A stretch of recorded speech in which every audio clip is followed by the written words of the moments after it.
तो dear student, आपका बहुत बहुत स्वागत है। आप देख रहे हैं मास्टर साहब और हमारा नाम है आयुष। तो स्टूडेंट, आज का जो यह वीडियो है आप ही लोगों के डिमांड पे बनाए हैं। आप लोगों का बहुत ज़्यादा डिमांड आ गया था कि सर अनुवाद का वन शॉट लेक्चर बना दीजिए जिसमें पूरा कॉन्सेप्ट और क्वेश्चन भी करा दीजिएगा।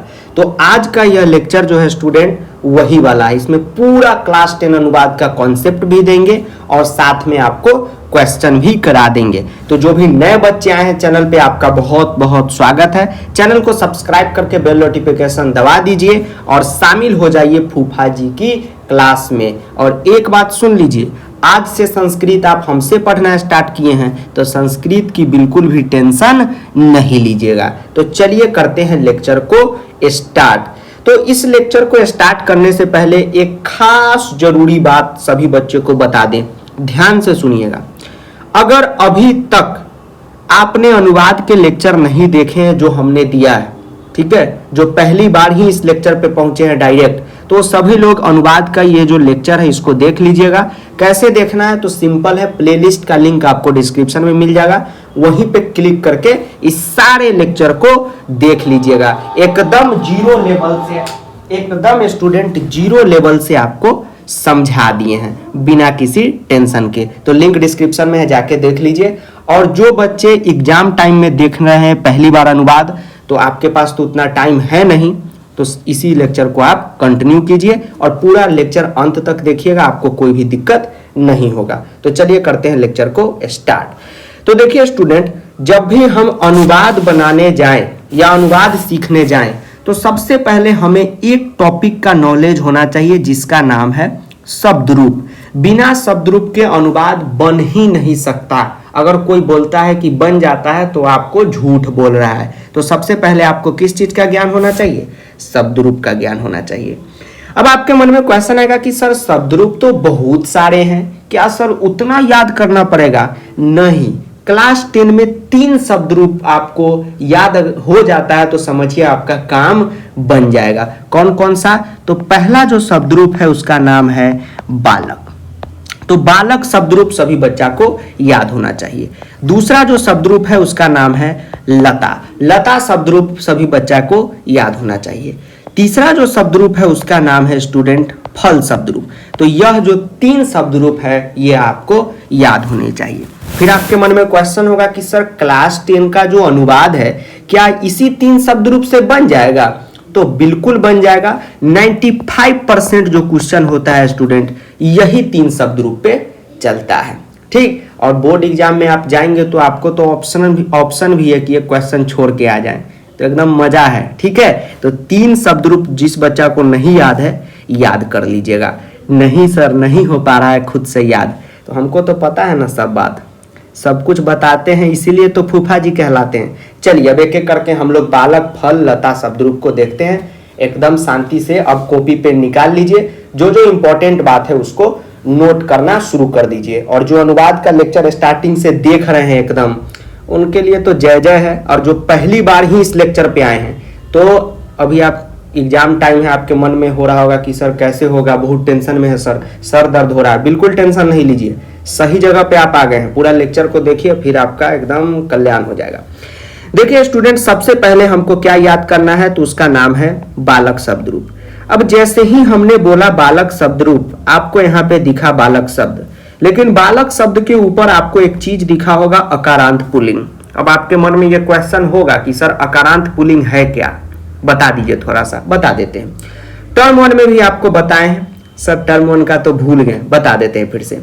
देखिए स्टूडेंट, दुनिया का कोई भी शब्द लीजिए, अगर उसके उच्चारण करने वक्त लास्ट में अगर अ का साउंड निकले, किस चीज का साउंड निकले? अ का साउंड निकले, तो समझ जाइएगा कि वो कौन सा शब्द है? अकारांत शब्द है, ठीक है।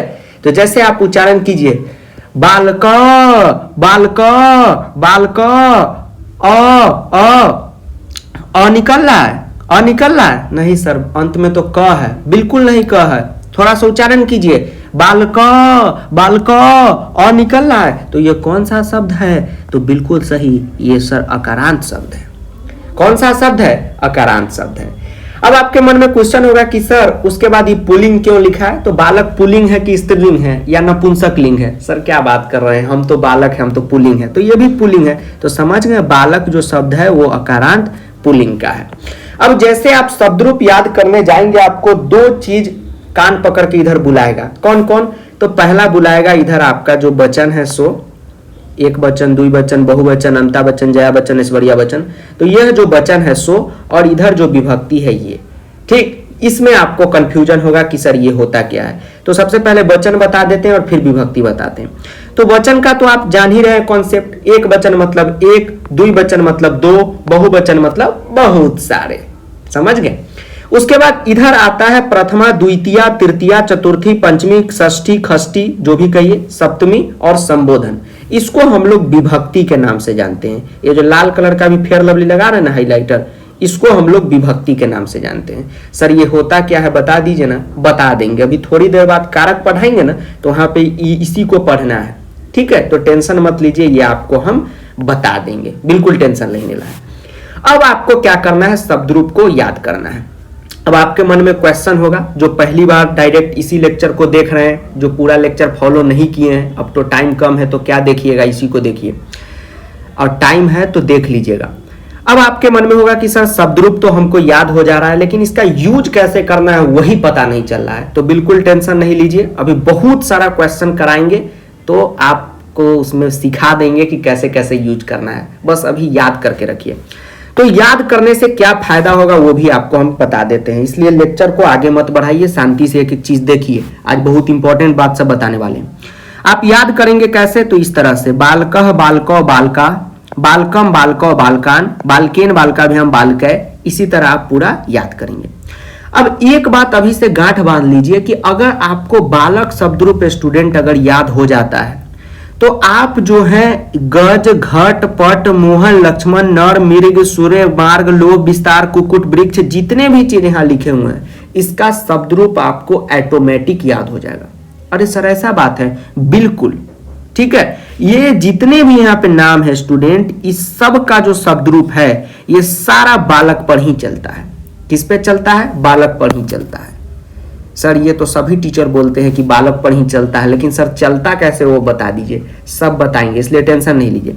जैसे स्टूडेंट आप यहाँ पे वृक्ष को लीजिए, सेम बालक पे कैसे, तो देखिए बालका तो यहाँ पे क्या हो जाएगा, वृक्ष, बालका तो क्या हो जाएगा, वृक्ष, यहाँ पे बालका तो ये क्या हो जाएगा, वृक्षा, ठीक है, हो गया। जैसे यहाँ पे अगर आप लेंगे कि यहाँ पे कोई भी आप ले सकते हैं, ठीक, जैसे आप अश्व का लीजिए, अश्व का लीजिए, उसका भी सेम उसी तरह चलेगा, ठीक है। जैसे आप पुत्र का ले लीजिए, मोस्ट इंपॉर्टेंट, तो पुत्र एक वचन में, द्विवचन में बालक है तो लीजिए पुत्रो, बालका है तो लीजिए पुत्रा, हो गया, सेम उसी तरह बनेगा, पुत्रम, पुत्रो, पुत्रान, देख रहे हैं, सेम उसी तरह। तो बालक आपको याद हो जाएगा, तो इतना जो शब्द रूप है नीचे ये आपको ऑटोमेटिक याद हो जाएगा, ठीक है। तो सभी बच्चे इसको याद कर लीजिएगा।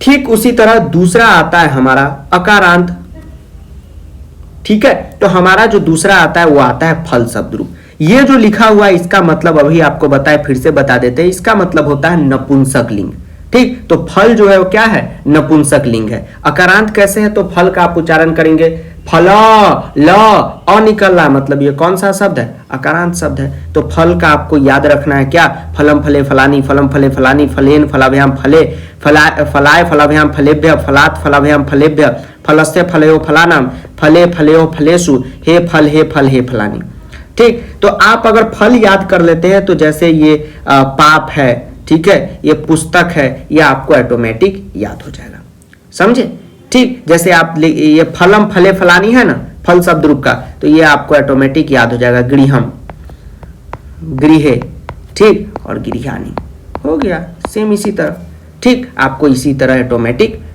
बन जाएगा, ठीक। तो एक शब्द रूप याद होने से बहुत सारा चीज ऑटोमेटिक याद होता है। उसके बाद आकारांत स्त्रीलिंग में आकारांत क्या होता है सर? तो जिस शब्द के उच्चारण में अ निकले वो अकारांत और आ निकले वो आकारांत, जैसे लता, लता, आ निकल रहा है तो ये कौन सा है? आकारांत शब्द है। टर्म वन संधि में खूब पढ़ाए थे, प्रत्यय में भी पढ़ाए थे, आप लोग भूल गए होंगे। तो लता क्या है? आकारांत शब्द है। तो एक लता याद कर लेने से जितना जो है नीचे गीता, गंगा, सीता, उमा, यमुना, ये सब आपको ऑटोमेटिक याद हो जाएगा। सर कैसे? देखिए, लता लते लता, लता लते लता, लताम लते लाता, लताया लताभ्याम लताभि, लताए लताभ्याम लताभ्य, लताया लताभ्याम लताभ्य, लताया लतेयो लतानाम, लतायाम लतेयो लतासु, हे लते हे लते हे लता। तो यहाँ देखिए, यहाँ पे अगर हम गीता पे बनाना देखें तो सिंपल उसी तरह गीता, गीते और गीता हो गया, बन गया सिंपल। तो एक शब्द रूप याद होने से आपका बहुत सारा शब्द रूप ऑटोमेटिक याद हो जाता है। तो क्लास 10th के बोर्ड एग्जाम में ये जो 3 शब्द रूप हमने आपको दिए हैं, ठीक है, बालक, फल और लता, ये आपको याद रहना चाहिए ही चाहिए। अब चलिए हम लोग चलते हैं नेक्स्ट टॉपिक। अब आइए स्टूडेंट आते हैं दूसरे सबसे इंपॉर्टेंट टॉपिक पे, जिसका नाम है काल। काल का अगर हमें नॉलेज नहीं रहेगा तो पता ही नहीं चलेगा कि कौन सा धातु रूप हमें यूज करना है। ठीक है, तो काल का जो नॉलेज है वो रहना बहुत ज्यादा जरूरी है। ठीक, तो एकदम टेंशन नहीं लेना है। आपके मन में भी क्वेश्चन आ गया होगा कि सर धातु रूप क्या होता है, सारा चीज हमको पता है कि क्या क्वेश्चन है, सब धीरे धीरे बताएंगे, इसलिए जैसे जैसे बता रहे बस कॉन्सेप्ट लेते चले जाइए। तो काल का जो स्टूडेंट कॉन्सेप्ट है वो आपको दिमाग में रहना चाहिए। काल का मतलब क्या होता है? तो इंग्लिश में बोले तो टेंस होता है और संस्कृत में बोले तो लकार होता है। तो लकार, काल या टेंस कह लीजिए, तीनों का तीनों क्या है? एक ही है, बस उसका नाम अलग अलग है। ठीक, जैसे आपका स्कूल में नाम होगा राहुल कुमार सिंह और घर पे क्या नाम होगा? चिंटू, मिंटू, छोटू, उसी तरह ये भी है। अब जब हम काल पढ़ते हैं स्टूडेंट तो संस्कृत में पहला जो काल हमें पढ़ना है जिसका नाम है लट लकार। ठीक है, तो लट लकार का मतलब क्या होता है वो सिंपल आपको याद रखना है, वर्तमान काल। ठीक है, ये आपको याद रखना है। लट लकार का मतलब क्या हुआ? वर्तमान काल, मतलब कि आज से जितना भी आपको सेंटेंस, वाक्य वर्तमान काल यानी कि प्रेजेंट टेंस का मिलेगा तो वहां पे आप रूल किसका लगाएंगे? लट लकार का लगाएंगे। जैसे एक हम यहाँ पे अगर सिंपल एक हिंदी में लिखना चाहे, बालक पढ़ता है, ध्यान से देखिएगा, बालक पढ़ता है, क्या है? बालक पढ़ता है, बालक पढ़ता है, बालक पढ़ता है, मतलब अभी पढ़ ही रहा है, अभी उसका पढ़ाई कंप्लीट नहीं हुआ है, मतलब ये कौन सा टेंस है? सर प्रेजेंट टेंस है। हिंदी में पूछे कौन सा टेंस है? तो वर्तमान काल है। और संस्कृत में क्या हो गया? लट लकार। ठीक, तो यह लट लकार का मतलब आपको क्या याद रखना है अभी के लिए? बस कि लट लकार का मतलब होता है वर्तमान काल। अब बालक पढ़ता है में बालका होगा कि बालका होगा, पढ़ता है का पठंती सर कैसे होता है, पढ़ती कैसे होता है, ये सर कैसे पता चलेगा? अभी क्वेश्चन कराएंगे तो सब पता चलेगा। अभी बस छोटा छोटा जो कॉन्सेप्ट है वो बता रहे हैं, उसको ध्यान में आपको रखना है। अब लट लकार के बाद दूसरा जो हमारा आता है जिसका नाम है लोट लकार। पहले से ही लिख दिए हैं सर, ऐसा क्यों किए? इसलिए क्योंकि आप लोग का एग्जाम टाइम है, लिखेंगे तो वीडियो बहुत लंबा बन जाएगा। लोट लकार का मतलब क्या होता है? ध्यान से देखिएगा। लोट लकार का यूज स्टूडेंट आज्ञा, अनुरोध, प्रश्न, आशीर्वाद इत्यादि वाला जितना भी सेंटेंस होगा उसमें यूज होगा। किसमें? आज्ञा में, अनुरोध में, प्रश्न में और आशीर्वाद वाला जितना भी सेंटेंस होगा, वाक्य होगा, उसमें किसका यूज होगा? लोट लकार का यूज होगा। जैसे हम आप ही को कहें, ठीक है, हम आप ही को कहें तुम पढ़ो, ऐसे हम कोई बच्चा को तुम नहीं कहते, तुम पढ़ो, तुम पढ़ो, तुम पढ़ो। अगर मान लीजिए कोई टीचर या हम आपको कहें कि तुम पढ़ो तो हम आपको क्या दे रहे हैं? एक आज्ञा दे रहे हैं, ठीक है, एक ऑर्डर दे रहे हैं। तो ऐसा जो भी सेंटेंस होगा इसमें हम लोग किसका यूज करेंगे? लोट लकार का यूज करेंगे। तो यह सब याद रखना जरूरी है। अभी लोट लकार का सारा रूल पढ़ाएंगे, धातु पढ़ाएंगे, इसलिए इसको याद रखना जरूरी है कि लोट लकार में हम लोग हमेशा किसका यूज करेंगे?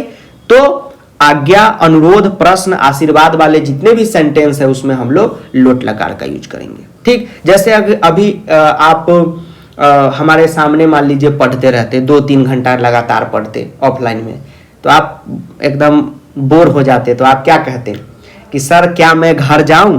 तो आप हमसे एक आज्ञा ही ले रहे हैं।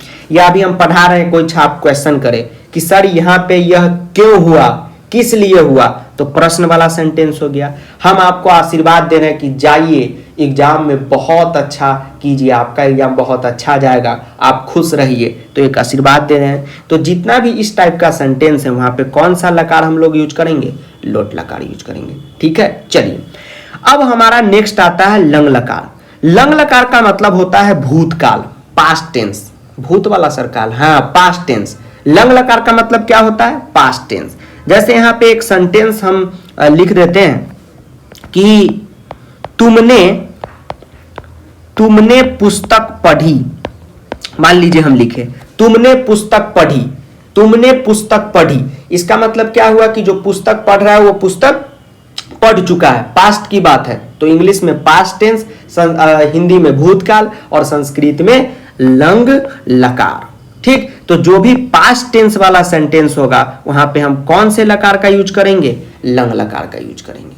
ठीक, अभी यूज कैसे करते हैं वो आपको पहले भी बता दिए हैं, जो लेक्चर देख के आए होंगे। नहीं देखे हैं, जिसका एग्जाम टाइम है और पहले बार ही ये लेक्चर देख रहे हैं, शांति से रुकिए, अभी वापस आके पूरा सारा क्वेश्चन कराने वाले हैं। ठीक, पहले लकार का धातु बताएंगे तब ना क्वेश्चन कराएंगे, नहीं तो आप कंफ्यूज ही हो जाएंगे, इसलिए शांति से रुकिए। तो लंग लकार का प्रयोग कहां होगा? तो भूतकाल में होगा। लंग लकार का मतलब क्या होता है? तो भूतकाल होता है।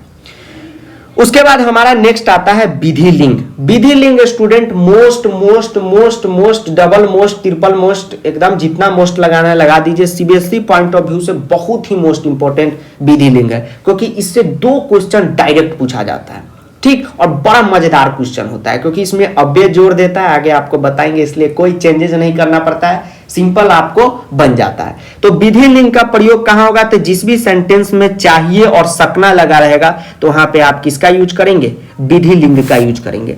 जैसे अगर हम आपको बोल दें कि उसे सच बोलना चाहिए, ध्यान से देखिए, उसे सच बोलना चाहिए, अभी आपको समझा रहे हैं, उसे सच बोलना चाहिए। ध्यान से देखिए, उसे सच बोलना चाहिए, इस सेंटेंस में क्या है? चाहिए आ गया।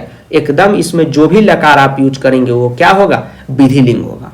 ठीक, तो इसमें जो भी आप से कॉन्सेप्ट यूज करेंगे वो किसका यूज करेंगे? विधि लिंग का यूज करेंगे। तो जिस भी सेंटेंस में चाहिए, सकना, ये सब रहे उसमें हम लोग किसका यूज करेंगे? तो विधि लिंग का यूज करेंगे। उसके बाद हमारा आखिरी आता है लास्ट, लिडित लकार। लिडित लकार का मतलब होता है भविष्यत काल। तो वही पूरा फॉर्मल में लिख दिए हैं कि इसका प्रयोग भविष्यत काल में होता है, लेकिन उतना याद करने की जरूरत नहीं है।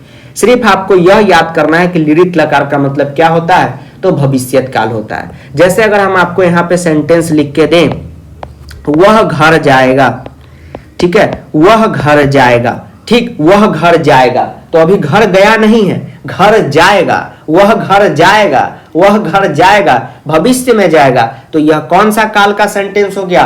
फ्यूचर टेंस का हो गया। हिंदी में बोले तो भविष्यत काल और संस्कृत में बोले तो लिडित लकार। तो अब इस सेंटेंस में जो भी हम रूल लगाएंगे वो किसका लगाएंगे? लिडित लकार का लगाएंगे। तो अब आप कहेंगे सर ये आप हमें काल क्यों पढ़ाएं? तो इसलिए पढ़ाएं कि सेंटेंस देख के आपको यह पता होना चाहिए कि यह कौन से लकार का सेंटेंस है।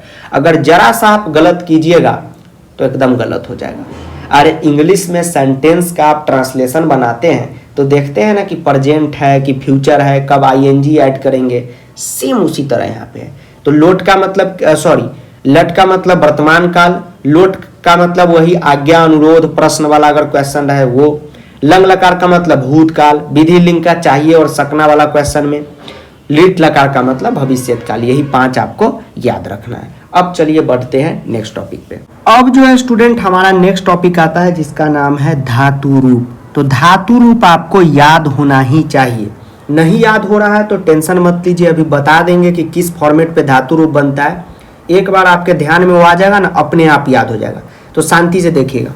सबसे पहले जानिए कि जो बच्चे नहीं जानते हैं कि धातु रूप हम लोग कहते किसके हैं, कहते किसको हैं।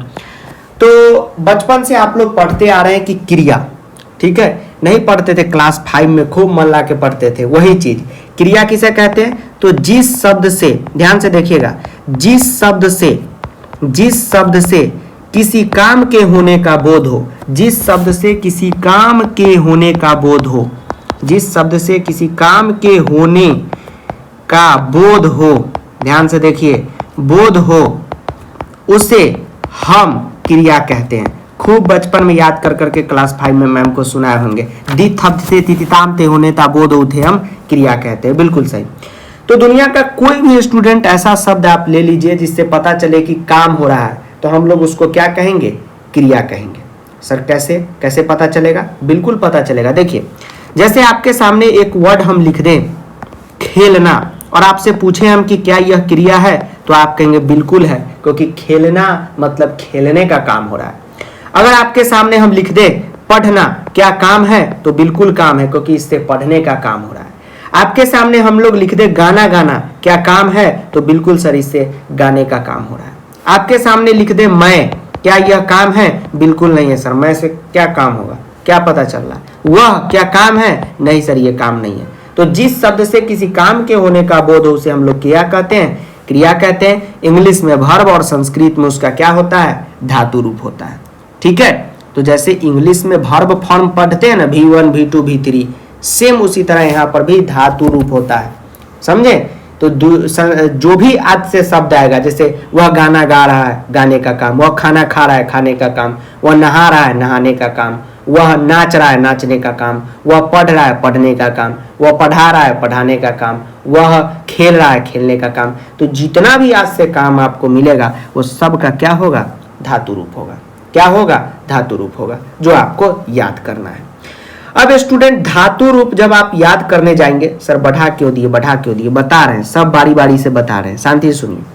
धातु रूप याद करने जाएंगे तो आपको दो कॉन्सेप्ट जो बेसिक है वो याद में रहना चाहिए, परस्मय पद और आत्मनेय पद। सर नाम तो सुने हैं, लेकिन सर ये होता क्या यही पता नहीं चला, तो अभी हम थोड़ा सा समझा देते हैं। समझ में आ गया तो भी अच्छा, और नहीं आया तो भी अच्छा, क्योंकि हम एक बात आपको ट्रिक बता देंगे। अरे सर वही बता दीजिए ना, छोड़िए ना ये समझाने का चक्कर, समझिए, ज़्यादा अच्छा रहेगा। तो परस्मय पद हम किसे कहते हैं, या परस्मय पदी? तो परस्मय पदी क्रिया, क्रिया का मतलब धातु, तो परस्मय पदी क्रिया बोलिए या धातु बोलिए। तो परस्मय पदी क्रिया का प्रयोग तब होता है जब क्रिया का फल दूसरों तक पहुंचाना हो।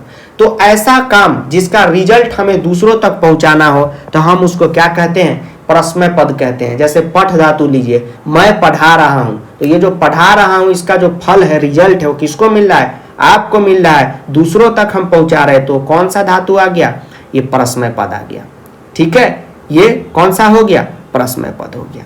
ठीक, अब आपको बता देते हैं कि परस्मय पद में कौन कौन सा धातु आता है जो आपको याद रखना है, और एक दो धातु याद कर लीजिएगा तो बाकी धातु आपको खुद ब खुद याद हो जाएगा।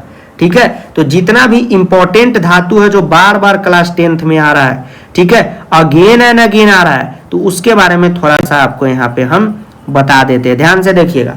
सबसे पहले है हमारा धातु है, वह है पठ धातु, मतलब कि पढ़ने का काम। तो यहाँ पे आप धातु जब याद करने जाएंगे तो आपको 5 चीज मिलेगा धातु रूप में। सर 5 मिलेगा? बिल्कुल मिलेगा। पहला मिलेगा आपको लट लकार यानी वर्तमान काल, लोट वही अनुज्ञा जो एक जगह क्या बताए थे, आज्ञा, अनुरोध, प्रश्न, वही वाला। लंग लकार मतलब भूतकाल, क्या? भूतकाल। विधि लिंग का मतलब चाहिए और सकना के अर्थ में, और लिट का मतलब भविष्यत काल। तो ये काल जो है आप याद कर लिए? यस सर, ये तो याद हो गया। उसके बाद एक चीज यहाँ पे लिखना भूल गए। अरे सर भूल गए सर, लिख के लाइए सर, ऐसे भूल जाइएगा, अच्छा नहीं ना लग रहा है। हाँ सर, ये जो है ये सब क्या, ये सब लिखना में भी हमको सर हमारा, आप लोग अंडरस्टैंडेबल बच्चे नहीं सर हैं, तो है तो अंडरस्टैंड कीजिए। ये क्या हो गया? एक वचन, ये बीच में जो है ये द्विवचन है, और ये साइड में जो है ये बहुवचन है। ठीक, फिर उसी तरह यहाँ पे एक वचन, द्विवचन, बहुवचन, लेकिन उतना नहीं लिखेंगे। समझ लीजिए कि पूरा का पूरा एक वचन में है, और ये पूरा का पूरा द्विवचन में है, और ये जो पूरा का पूरा है ये बहुवचन में है। ठीक है, ठीक, ये जो अभी हाइलाइटर किए थे वो बताने के लिए। अब आपको याद रखना है स्टूडेंट, हमेशा ये जो लिखा है ये प्रथम पुरुष है, ये मध्यम पुरुष है, और ये उत्तम पुरुष है। प्रपु, प्रपु, मधपु, उपु में कंफ्यूज मत होइएगा। उत्तर प्रदेश नहीं है, उत्तम पुरुष है, मध्यम पुरुष है और प्रथम पुरुष है। ठीक, तो आप हमेशा एक पठ धातु अगर याद कर लीजिएगा तो बाकी बात आपको अपने आप याद हो जाएगा। सर कैसे, थोड़ा बता दीजिए। जैसे देखिए लट लकार में पठती पठता पठंती है, पठती पठता पठंती, पठती पठता पठता, पठामी पठावा पठामा। ठीक, लट का याद कर लीजिए, फिर उसी तरह लोट का याद कर लीजिए, लंग का कर लीजिए, विधि लिंग का कर लीजिए और लिरिट का कर लीजिए। कोई भारी काम नहीं है। ठीक, इसका ट्रिक क्या है, तो ती तह अंति, सी था थ, आमी आवा आमा, हर एक के अंत में आ रहा है। ठीक, इसको याद कर लीजिएगा। अब एक याद करने से बाकी कैसे याद होता है ऑटोमेटिकली, ये देखिए। उससे पहले बता दें कि परस्मय पद में कौन कौन सा धातु रूप आता है, तब ना ऑटोमेटिकली याद हो जाएगा। सो देखिए, भू धातु रूप भव के नाम से भी जाना जाता है। इसका मतलब होता है हिंदी में मतलब होना। अभी होता क्या है बताएंगे, अभी सिर्फ ये देखिए। दृश्य या पश्य दोनों एक ही चीज है, इसका मतलब होता है देखना। अस्था या तिष्ठ दोनों एक ही चीज होता है, इसका मतलब होता है ठहरना। दान और यक्ष दोनों एक ही चीज होता है, इसका मतलब होता है देना। नी का मतलब होता है ले जाना, अद का मतलब होता है खाना। ठीक है, अब जैसे देखिए भू भव यानी होना, जहां पे होने का काम हो रहा होगा, ये अच्छा होता है। ठीक, पढ़ाई अच्छा होता है होने का काम। तो देखिए यहाँ पे पठती पठता पठंती, तो उसी तरह भवती भवता भवंती। पठसी पठता पठता, तो भवसी भवता भवता। पठामी पठावा पठामा, तो भवामी भवामा भवामा। पठतु पठता क्या किया, हाँ, पठतु पठताम पठंतु, तो भवतु भवताम भवंतु। पठ तो सीधा सिंपल भव, पठतम तो भवतम, पठत तो भवत, पठानी तो भवानी, पठावा पठामा वही। ठीक, उसी तरह अपठत तो अभवत, अपठताम तो लीजिए अभवताम, यहाँ पे अभवन अभव अभवतम। सेम उसी तरह आपको यहाँ पे करना है। पठिष्यति भविष्यति, कितना अच्छा लग रहा है। ठीक, उसी तरह आप लोग यहाँ पे कर लीजिएगा। ठीक है, यहाँ पे विधि लिंग ऊपर नीचे हो गया, तो आप थोड़ा सा समझ लीजिए। लट लोट लंग लिट और विधि लिंग सेम उसी तरह। देखिए भवती भवता भवंती, देखिए पठती पठता पठंती, तो पश्यंती पश्यता पश्यंती। ठीक है, यहाँ पे आप दृश्य का भी यूज कर सकते थे कि दृश्यति दृश्यता और दृश्यंती। तो आप देखते होंगे बहुत सारे जो टीचर हैं आपको कहेंगे पश्यंती भी हो सकता है, दृश्यंती भी हो सकता है। क्यों, दोनों एक ही चीज है। उसी तरह पश्यसी पश्यथ और पश्यथ सेम पट उस वो वाला पट धातु पे चलेगा, ये सब सेम उसी तरह, क्योंकि ये सब प्रश्न पद का भी पढ़ा रहे हैं आपको। ठीक है, अस्था इसका मतलब होता है तिष्ठ, ठहरना। तो देखिए पठती पठता पठंती, तो तिष्ठती तिष्ठ तिष्ठंती। कोई इसमें काम है, एगो याद कर लेंगे, बाकी बात सब याद हो जाएगा। बस आपको ये याद होना चाहिए, ये याद होना चाहिए। उसी तरह दान यक्ष, इसका मतलब होता है देना। देखिए यक्षति यक्षता यक्षंती। ठीक है, यक्षसी यक्षता यक्षता, यक्षामी यक्षावा यक्षामा, ये सब याद कर लीजिएगा। लोट में, विधि लिंग में, लंग में, लिट में, ये एक वचन है, ये द्विवचन है, ये बहुवचन है। ठीक, नी का मतलब होता है ले जाना। पत्र आप लोगों का बहुत दिक्कत है। एक हम वीडियो बनाए थे, एक बच्चा गाली भी दे दिया था कि अबे पत्र में धातु का क्या रोल है बे, इस तरह से लिखा था। बताइए, इस तरह से लिखना चाहिए? नहीं लिखना चाहिए। टीचर को कभी भी गाली मत दीजिए, श्राप लग जाता है। जो देते हैं उनको बोलना है। अब बाकी बात तो हमारे फूफा जी के स्टूडेंट है सब। एक अभी लेटर कराए थे, उसमें था नेस्यंती। आप लोग पूछ रहे थे नेस्यंती, नी धातु ले जाना। देखिए नेस्यंती प्रथम पुरुष भविष्यत काल में, टीचर ले जा रहे हैं, नेस्यंती। पठती पठता पठयंती, तो नयति नयता नयंती, इसमें नय चलता है। नी का मतलब यहाँ पे नय चलेगा, इस बात को आपको ध्यान में रखना है। ये सब आपको बस याद कर लेना है। ठीक, बस यहाँ पे अ लगा के करना है। तो एक बार आपको पता चल गया। जैसे अद मतलब होता है खाना, ठूसना। ठीक, तो देखिए पठती पठता पठंती, तो यहाँ पे अति अता अदंती, अतसी अथा अथा, इसी टाइप से आपको पूरा याद कर लेना है। ठीक, इस टाइप से याद कर लीजिए। ठीक है, चलिए उसके बाद हाँ, ये आपको याद रहना चाहिए। और बाकी बात ये जो है पठ धातु याद कीजिए। बाकी बात इस पे जितना भी प्रश्न पद पे है सब एक जैसा ही बनेगा, समझे। उसके बाद आता है दूसरा हमारा आत्मनेय पद, कि आत्मनेय पद हम कहते किसको है। तो आत्मनेय पदी क्रिया का प्रयोग तब होता है जब क्रिया का फल स्वयं प्राप्त करना हो। तो यह जो है हमेशा पूजा पाठ वाला जो बुक वगैरह है वहां पे इसका ज्यादा यूज होता है। ठीक है, तो उस समय यूज होता है। 10th में भी होता है, लेकिन बहुत कम होता है, 10% होता है, 90% तो प्रश्न पद होता है। तो ये आपको याद करना है। जैसे इसमें एक सेब धातु है जो बहुत इंपॉर्टेंट है, सेवा करना। तो सेवते सेवते सेवंते, वह प्रश्न पद पे नहीं चलेगा, ये अलग है। ये ते अंते पे है। सेवते सेवते सेवंते, इसका अलग फॉर्मेट है। समझ रहे हैं? हाँ, इसका अलग फॉर्मेट है, इसका फॉर्मेट ये है, देखिए ते इते अंते पे, ठीक। तो इसका ये फॉर्मेट है, ये मोस्ट इंपॉर्टेंट है, इसको याद कर लीजिए, ठीक है। चलिए अब आपको एक खास चीज बताते हैं। हाँ सर वो बताइए। चलिए अब आप धातु रूप में आइएगा तो एक चीज में आप लोग हमेशा गलती करते हैं, जो याद रहना बहुत ज्यादा जरूरी है। अस धातु आप लोग को याद नहीं रहता है। अस धातु याद नहीं रहने से तो अनुवाद गलती होता ही होता है, साथ में चित्र वाला जो क्वेश्चन आता है वो भी गलती होता है। कैसे? तो अभी आप जान गए कि धातु रूप जो होता है वह कितने फॉर्मेट में होता है? तो 5 फॉर्मेट में। लट होता है, लोट होता है, लंग, विधि, लिंग और लिट होता है। लेकिन आपको हम यहाँ पे अस धातु का सिर्फ और सिर्फ लट बता रहे हैं, क्योंकि वही ज्यादा इंपॉर्टेंट है, ध्यान में रखना है। देखिए पुरुष में प्रथम पुरुष में एक वचन रहे तो अस्ति, द्विवचन रहे तो सतह और बहुवचन रहे तो संति। आप लोगों के मन में हमेशा एक डाउट आता होगा, टीचर से आप लोग नहीं पूछते होंगे लाज के मारे या डर के वजह से, कि सर कब पता चलेगा कि यूज करना है संति, कब सतह और कब अस्ति। आया? हाँ सर आया। कब यूज करना है अस्ति, कब यूज करना है सतह और कब यूज करना है संति? यस सर पता कैसे चलेगा? ऐसे चलेगा, जब भी प्रथम पुरुष एक वचन रहे, समझिए एक वचन रहे तो अस्ति, द्विवचन रहे तो सतह और बहुवचन रहे तो संति।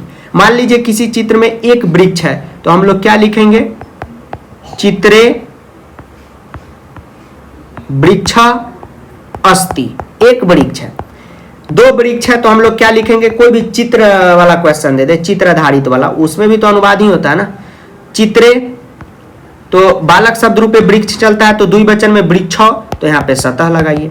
अगर मान लीजिए कि बहुवचन वाला दे दे, बहुत सारे पेड़ है अगर चित्र में, तो चित्रे वृक्षा, जैसे बालका है तो वृक्षा संति। तो एक बात ध्यान में रखना है, हम देखते हैं बहुत सारा बच्चा वृक्षो लिख के अस्ति लगा देता है, गलत हो जाएगा आपका। तो ये वाला जो है आप इसका ख्याल रखिएगा कि कहाँ पे अस्ति का यूज करना है, कहाँ पे संति का, कहाँ पे सतह का। एक वृक्ष था, एक वचन अस्ति, 2 वृक्ष तो सतह, 3 वृक्ष, 3 या बहुत सारे वृक्ष तो संति। समझ गए? चलिए ये इंपॉर्टेंट था, जो याद रहना जरूरी है। समझ गए? जी सर ये समझ गए। चलिए उसके बाद एक खास चीज सब आपको बता देते हैं धातु रूप में जो याद रहना है। भू का मतलब होता है भवती, मतलब होता है, अभी पढ़ा है भवती, भवता, भवती वाला, वही वाला। अगर भवती के आगे हम प्र जोड़ दे तो प्रभवती हो गया, इसका हिंदी हो जाता है निकलता है। तो जहां पर भी निकलता है अनुवाद दिया रहा है तो वहां पे प्रभवती यूज कीजिए। अनुभव करता है तो यहाँ पे आप अनुभवती देंगे, क्योंकि अनुभव करता है ये भी काम है, समझ रहे हैं। लेकिन इसका तो कोई धातु है नहीं, तो बनाया जाता है आगे में उपसर्ग जोड़ के। उपसर्ग क्या होता है सर? आगे में जुड़ गया तो उपसर्ग और पीछे में जुड़ गया तो प्रत्यय। टर्म 1 में भी पढ़े थे, अब सर नहीं याद है, याद नहीं है छोड़ दीजिए, बस ये सबको याद कर लीजिए कि आगच्छति का मतलब होता है आता है, अनुगच्छति का मतलब होता है पीछे पीछे चलता है, अवगच्छति का मतलब होता है जानता है, निर्गच्छति का मतलब होता है निकलता है, प्रत्यागच्छति का मतलब होता है लौटता है। तो ये जितना भी इधर साइड में लिखा हुआ है, ये प्रहर्ति का मतलब होता है प्रहार करता है, समझ और हर्ति का मतलब होता है सहर्ति, संहार करता है, ठीक है।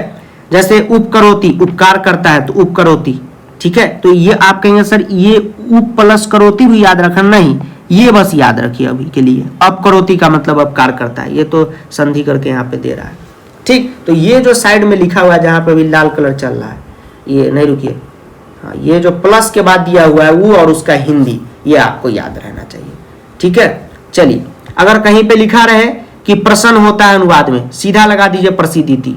ये तो समूसी बुक में भी है प्रसिद्धि, है कि नहीं, श्लोक वाला चैप्टर में। Yes sir. अगर प्रणाम करता है तो प्रणमति, उड़ता है तो उत्पत्ति, समझ रहे, ये आपको याद रहना चाहिए। तो इतना ही जो धातु रूप है जो आपको एकदम दिमाग में रहेगा, तो अनुवाद का एक भी क्वेश्चन नहीं छूटेगा। अब चलिए हम लोग नेक्स्ट टॉपिक पे चलते हैं। अब चलिए स्टूडेंट करते हैं कुछ क्वेश्चन का प्रैक्टिस। और जो भी बच्चे के मन में सवाल आ रहा था कि सर बालक शब्द रूप भी याद है, धातु रूप भी सर आप बताए याद ही हो गया, लेकिन सर हमसे क्वेश्चन ही नहीं बनता है, सर क्या करें, पता ही नहीं चलता है कि कौन सा शब्द रूप कहाँ पे यूज करें। सब पता चलेगा। देखिए जैसे हम आपको एक सिंपल सेंटेंस यहाँ पे देते हैं कि बालक पढ़ता है, ध्यान से देखिएगा कि कैसे शब्द रूप का यूज होता है, कैसे धातु रूप का यूज होता है, क्योंकि बहुत बच्चा को शब्द रूप याद है, पता ही नहीं है कि यूज कैसे करना है। अब पता चलेगा शांति से। देखिए यहाँ पे स्टूडेंट हमने क्या लिखा है कि बालक पढ़ता है। सर आप पढ़ता है अच्छा से नहीं लिखे, लिख देते अच्छा से। देखिए यहाँ पे हम लोग क्या लिखे हैं, बालक पढ़ता है।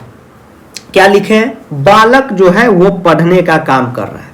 ठीक, तो जब भी ऐसा सेंटेंस आपको अनुवाद में मिले, चाहे छोटा हो या बड़ा हो, जिसमें क्रिया हो रहा हो, सर कैसे पता चलेगा कि क्रिया हो रहा है? जैसे यहाँ पे देखिए बालक पढ़ता है यानी पढ़ने का काम हो रहा है, तो काम कोई ना कोई आदमी काम कर ही रहा होगा। तो जो काम को करे, जो कांड करे, उसे हम लोग क्या कहते हैं सर, उसे कर्ता कहते हैं। अब बताइए कि यहाँ पे कर्ता कौन है, तो आप सिंपल कहेंगे सर यहाँ पे ये जो बालक है ये क्या है सर, कर्ता है। बिल्कुल सही।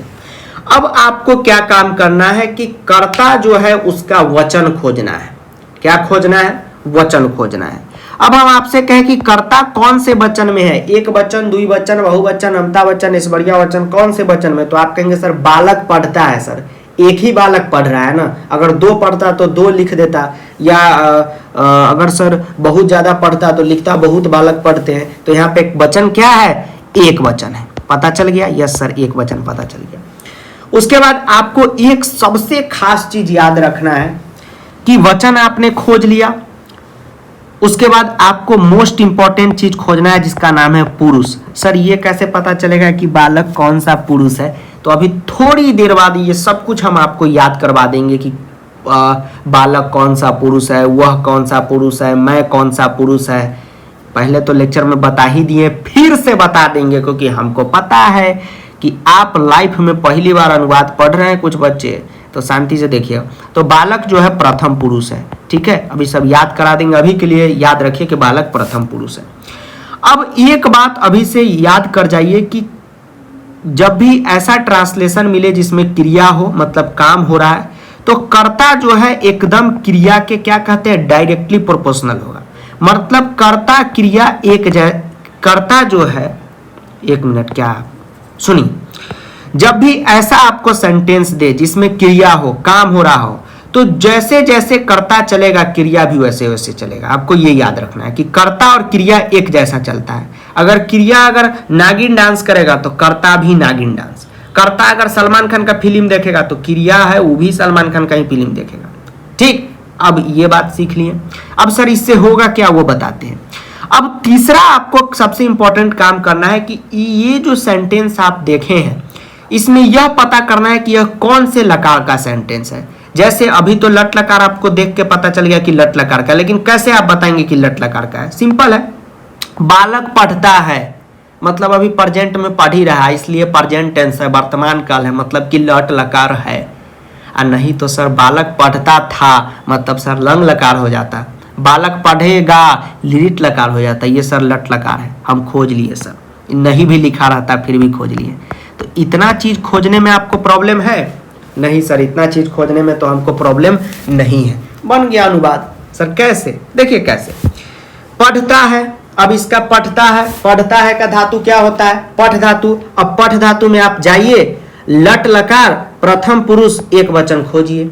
यस सर, जाते हैं सर, ले चलिए सर, जैसे दवा के दुकान में होता है ना। यस सर, लट लकार प्रथम पुरुष एक वचन क्या है, पढ़ती है। सर एक कैसे पता चला सर ये एक वचन है? रे बुर्बक, ये एक वचन है, ये द्विवचन है, बीच में लिखा है, ये बहुवचन है। ठीक है, आगे अमता वचन है मम्मे में। तो लट लकार में आप आए, प्रथम पुरुष में आए, एक वचन में आए। पता चल गया क्या हुआ? यस सर पता चल गया सर, पढ़ती हुआ। तो बिल्कुल सही। आपको क्या करना है, कहाँ चला गया, देखिए इतना ज्यादा थरथराता है ये कंप्यूटर। चलिए, तो लट लकार प्रथम पुरुष एक वचन में क्या हुआ, पढ़ती हुआ। तो ये पढ़ता है का क्या हो जाएगा, संस्कृत पढ़ती हो जाएगा। पता चला कि धातु का यूज हम लोग कैसे, धातु का कैसे हम लोग यूज करते हैं। यस सर, अब पता चला सर, चल गया। अब देखिए बालक, बालक का बालक शब्द रूप चलेगा, एक वचन, एक वचन प्रथमा विभक्ति में जाइए। यस सर, एक वचन प्रथमा विभक्ति में, ठीक सर जा रहे हैं सर, ले चलिए सर। देखिए एक वचन प्रथमा विभक्ति में क्या है, बालक है, सिंपल है, बालक है। तो यहाँ पे क्या हो जाएगा बताइए, यहाँ पे क्या हो जाएगा, बालक का बालक हो जाएगा। कुल मिला के इसका संस्कृत क्या हो गया, तो बालक पठती। बन गया। अब पता चला कि कैसे शब्द रूप का इस्तेमाल होता है और कैसे धातु रूप का इस्तेमाल होता है। हाँ सर, अब पता चल गया। ठीक है, अब आपके मन में क्वेश्चन होगा कि सर कैसे पता चला कि प्रथमा विभक्ति का ही बालक शब्द रूप लेना है। तो अभी कारक पढ़ाएंगे ना तो और अच्छा ढंग से पता चल जाएगा, इसलिए टेंशन नहीं लीजिए। और जो लेक्चर देख के आए होंगे उनको तो सब पता चल रहा होगा। अब चलिए लोट लकार में एक आपको करके दिखाते हैं। जैसे लोट लकार में हम पिछला बार लिखे थे वही लिखते हैं कि तुम पढ़ो। क्या लिखे थे? तुम पढ़ो। तो यहाँ पे तुम पढ़ो, पढ़ने का काम हो रहा है। तो पढ़ने का काम ये हो रहा है। पढ़ने का काम क्या हो रहा है? 1,00,000 बार बता दिए कि यहाँ पे पढ़ने का काम क्रिया है, जरूर करता होगा। करता कौन है यहाँ पे? तो तुम पढ़ो, पढ़ने का काम तुम कर रहा है। यस सर, तुम है। सर तुम यहाँ पे करता, हमको पता चल गया। अब तुम पढ़ो तो कोई एक ही बच्चा को ना हम कहेंगे कि तुम पढ़ो। अगर बहुत सारे बच्चा को कहना रहता तो हम क्या कहते हैं कि तुम लोग पढ़ो। तो एक ही बच्चा को हम कह रहे हैं तुम पढ़ो, तो तुम एक वचन हुआ। बिल्कुल सर, एक वचन हुआ। ठीक, अब पुरुष खोजिए तुम का। तो तुम का पुरुष आपको पता होता है, क्या होता है? सर हमको नहीं पता है। नहीं पता है तो थोड़ा सा शर्म कीजिए। क्या होता है? मध्यम पुरुष होता है, जो अभी आपको हम याद करवा देंगे, टेंशन नहीं लीजिएगा। तो अब आप पठ धातु में जाइए, क्योंकि पढ़ने का काम हो रहा है। पठ धातु में एक वचन मध्यम पुरुष, और तुम पढ़ो आज्ञा दे रहे हैं तो लोट लकार में खोजिए। मध्यम पुरुष एक वचन लोट लकार। आइए पठ धातु में 20 नंबर पेज में देखिए सर, लोट में मध्यम पुरुष एक वचन। सर पठा है, बिल्कुल सही। तो यहाँ पे क्या हो जाएगा? पठा हो जाएगा। कहाँ गया? देखिए यहाँ पे क्या हो जाएगा बताइए? तो यहाँ पे पढ़ो का क्या हो जाएगा? पठा हो जाएगा। और तुम का क्या हो जाएगा? संस्कृत। तो त्वम हो जाएगा, जो आपको याद रहना चाहिए। हो गया, बन गया संस्कृत। त्वम पठो, त्वम पठ।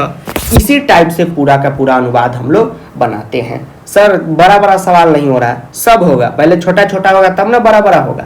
तो इसी तरह काल का अनुवाद बनता है। अब चलिए हम लोग चलते हैं नेक्स्ट टॉपिक में। धीरे धीरे इसी तरह लंग लकार, कोई भूतकाल का है तो आपको लंग लकार में खोजना है। ठीक है, विधि लिंग का है, चाहिए है, उसे पढ़ना चाहिए तो उसमें आप फाइंड कीजिए। इसी तरह आप लोग फाइंड कीजिएगा काल समास। अब चलिए स्टूडेंट, आपको एक खास चीज याद करवाते हैं। ठीक है, यस सर, याद करवा दीजिए। आप जब अनुवाद का लेक्चर देख रहे होंगे, 9 लेक्चर दिए हैं, 9 देख लिए हैं। अभी भी बता रहे हैं, जो नहीं देखे हैं जाके देख लीजिए अगर आपके पास टाइम है तो। ठीक है, बोर नहीं होइएगा, मजा आ जाएगा लेक्चर देख के। आप देखे होंगे कि लेक्चर में हम बार बार बोल रहे थे कि अशुद्धि संशोधन वाला पीडीएफ याद कर लीजिए, याद कर लीजिए, याद कर लीजिए। टर्म 1 में पढ़ाए थे, भूल गए होंगे। यस सर, भूल गए हैं। और ये भी हमको विश्वास है कि अभी तक आप याद नहीं किए होंगे। सारा जिम्मेदारी तो फूफा जी को ही दे दिए, तो फूफा जी ही याद कराएंगे। देखिए, यह जितना भी स्टूडेंट अभी यहाँ पे लिखा हुआ है, अभी स्क्रीन पे जितना भी आपके स्क्रीन पे दिख रहा है, ये सब का सब क्या है? तो प्रथम पुरुष है। आपको पता, आपके मन में क्वेश्चन होता रहता है ना कि सर कैसे पता चल जाता है कि ये प्रथम पुरुष है, ये उत्तम पुरुष है, ये मध्यम पुरुष है? इससे पता चल जाता है। जिस जिसको यह चार्ट याद रहता है, वो चार्ट जो रोज खाते हैं बाबू सोना के साथ, वो नहीं, जिस जिसको यह वाला चार्ट तालिका याद रहता है, उसी को पता चलता है कि कौन प्रथम पुरुष है, कौन मध्यम पुरुष है, कौन उत्तम पुरुष है। अब देखिए, इसमें हिंदी भी लिखा हुआ है और संस्कृत भी लिखा हुआ है। कितना अच्छा बात है। तो ये जो लिखा हुआ है, ये 3 पार्ट में लिखा हुआ है। कैसे सर? यह जो पहला है, जिसको हम पीला कलर से लिख रहे हैं, पीला नहीं दिख रहा है, रुकिए ब्लू से लिख के दिखाते हैं। अरे हट, ये जो है ये पहला है।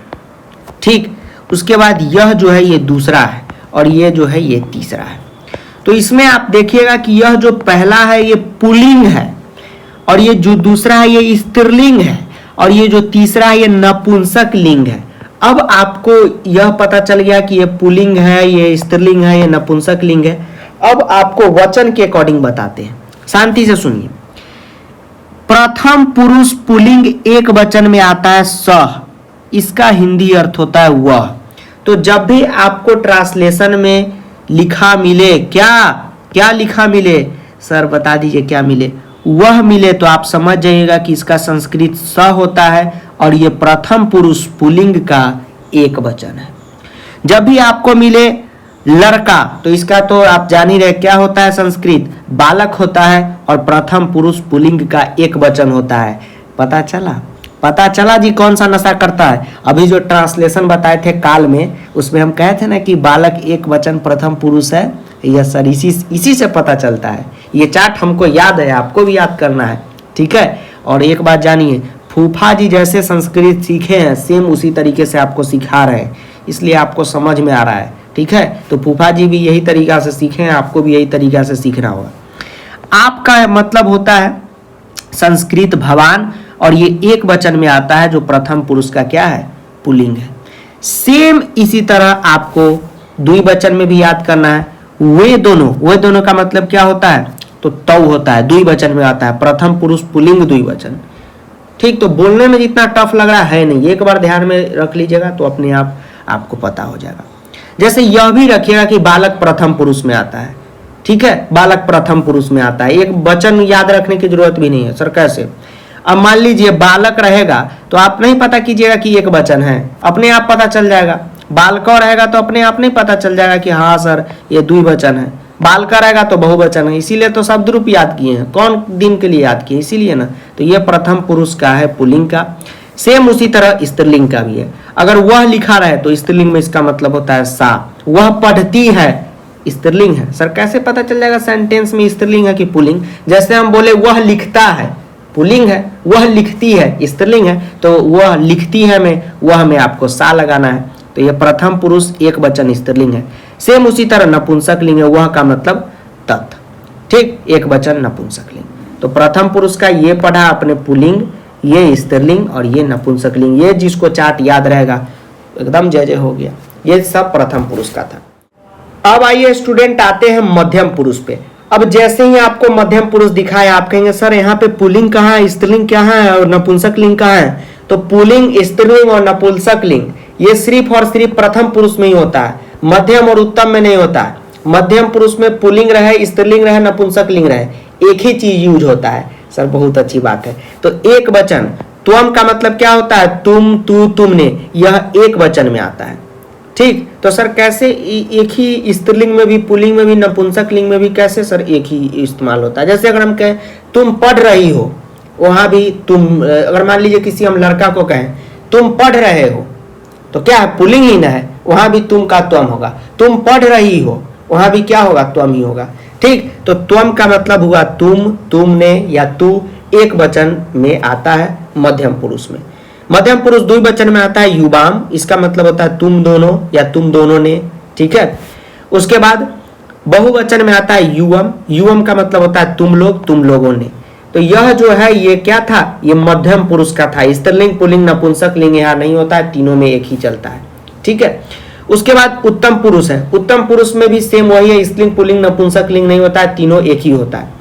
एक वचन में अहम होता है। तो जब भी लिखा रहे ट्रांसलेशन में मैं खाता हूं, तो यहाँ पे मैं क्या हो गया, कर्ता हो गया। कैसे पता चला, खाने का काम कौन कर रहा है, मैं कर रहा है। तो मैं क्या है, तो उत्तम पुरुष का एक वचन है। तो जो भी आप क्रिया लगाएंगे खाने का, वह उत्तम पुरुष का लगाएंगे एक वचन में, और जो काल रहेगा, लट लकार का रहे, लंग लकार का रहे, वो आपको लगाना है। द्विवचन में अवाम, बहुवचन में वयम। अवाम का मतलब हम दोनों या हम दोनों ने, वयम का मतलब हम लोग या हम लोगों ने, ठीक। तो ये आपको याद रखना है। उसके बाद दूसरा आपको सबसे इंपॉर्टेंट चीज याद रखना है, अस्मद शब्द और युष्मद शब्द। अस्मद शब्द का मतलब होता है मैं, तो एक वचन में होता है अहम, द्विवचन में अवाम और बहुवचन में वयम।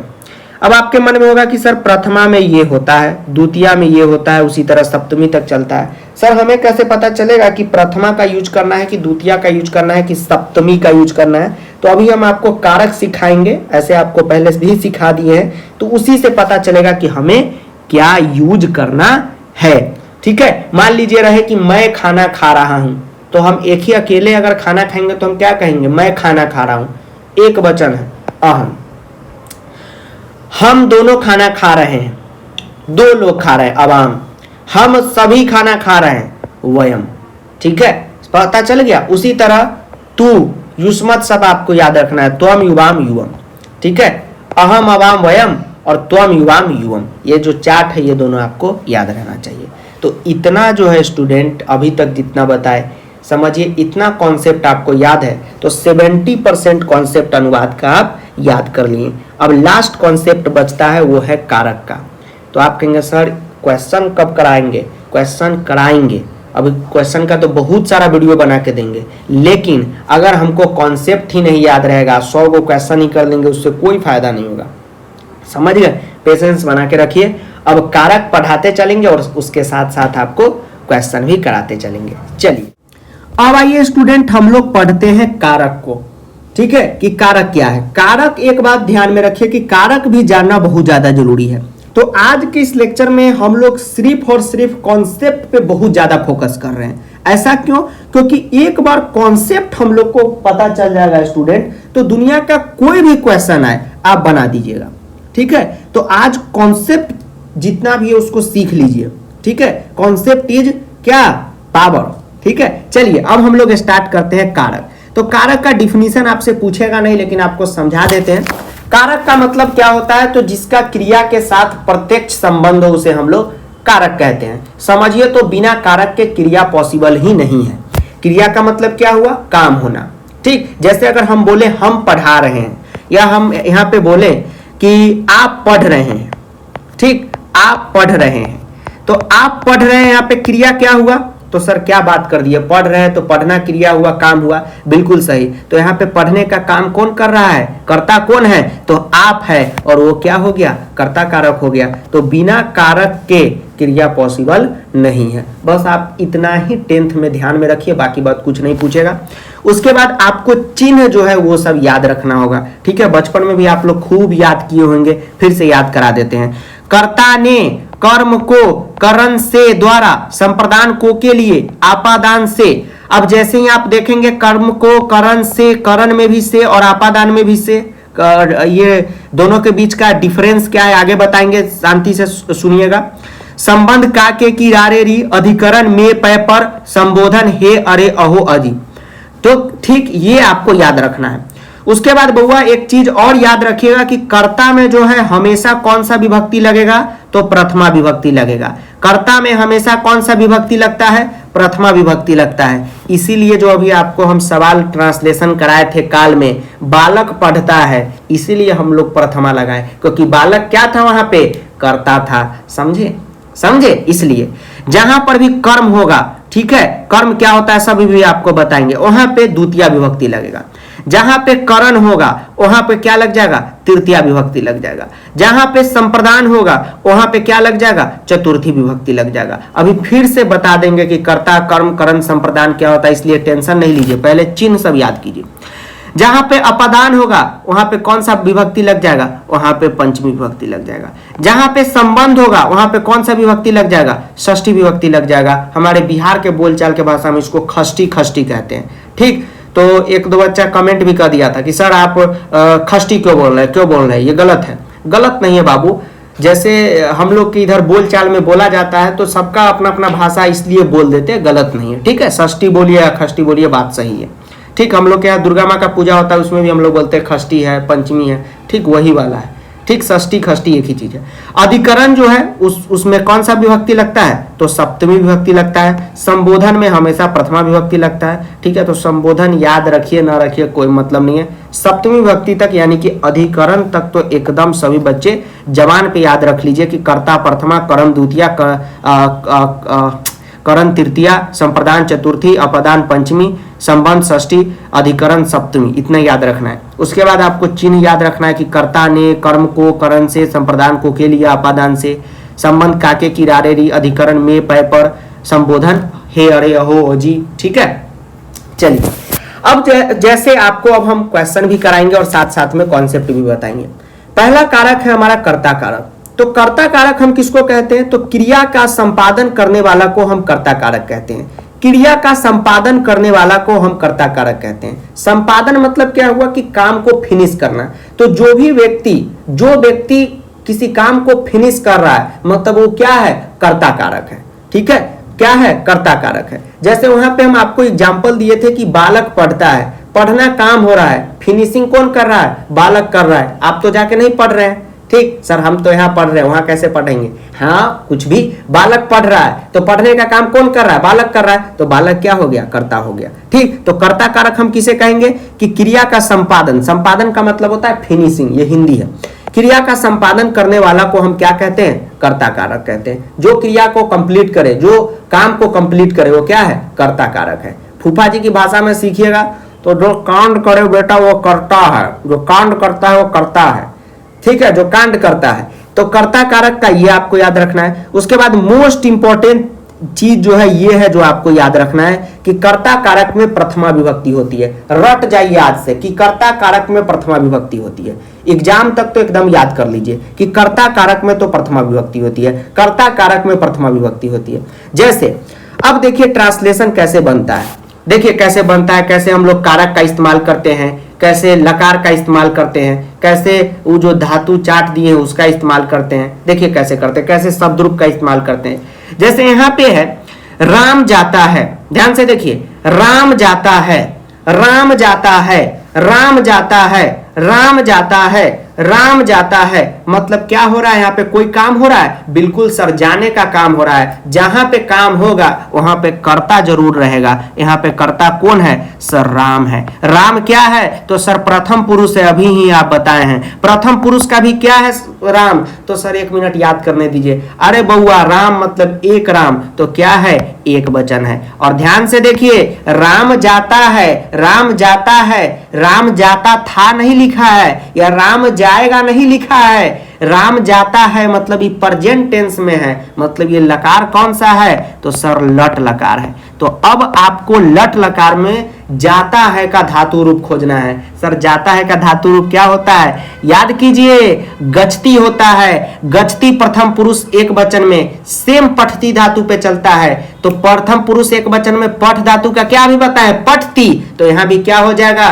गच्छ धातु का गच्छति। तो जाता है का ट्रांसलेशन क्या बन गया? सर गच्छति बन गया। और सुनिए, राम क्या है? तो सर राम करता है। सर राम करता है, सर राम ही काम कर रहा है। तो राम में कौन सा विभक्ति लगेगा? सर कर्ता कारक में प्रथमा विभक्ति लगता है, सर प्रथमा लगेगा। प्रथमा में भी क्या लगेगा? तो सर एक वचन लगेगा, बिल्कुल सही। और राम नाम है तो इसमें बालक शब्द रूप चलेगा। तो अब आइए, बालक शब्द रूप का प्रथमा विभक्ति एक वचन क्या होता है? बालक। तो यहां भी क्या हो जाएगा? राम का राम। लीजिए, आपका ट्रांसलेशन बन गया रामा गच्छति। ठीक, बन गया। अब यहां से खाली क्वेश्चन ही करना है, सिर्फ और सिर्फ क्वेश्चन करना है। इसलिए टेंशन में मत आइएगा। कुछ लोग टेंशन में ही लेक्चर छोड़ दिए होंगे कि सर क्वेश्चन ही नहीं कराइएगा, करा रहे हैं सर आप। बाबू, संस्कृत कैसे पढ़ाना है और कैसे आपके दिमाग में बैठाना है, ये फूफा जी को है ना माँ सरस्वती आशीर्वाद दे दी है। ठीक, इसलिए आप लोग टेंशन नहीं लीजिएगा। हमको सारा पता है कि कैसे आप लोगों के दिमाग में सब कुछ घुसा देना है। ठीक, तो हमको जहां जो इंपॉर्टेंट लग रहा है वो पढ़ा रहे हैं। अब फूफा जी को लग रहा है मतलब आपको भी पढ़ना है।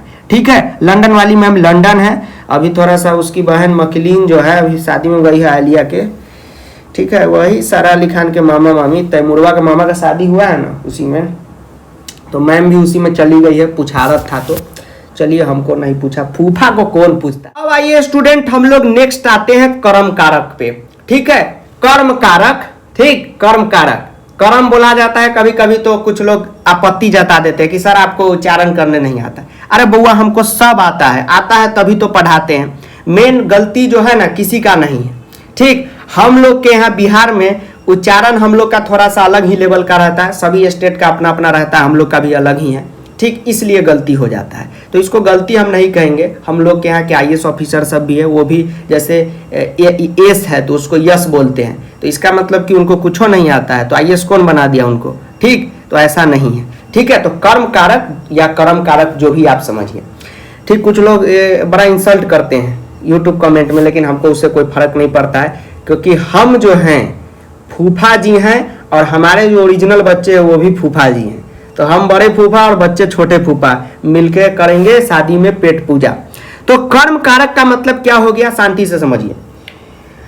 कर्ता की अत्यंत इच्छा जिस काम को करने में हो उसे हम कर्म कारक कहते हैं।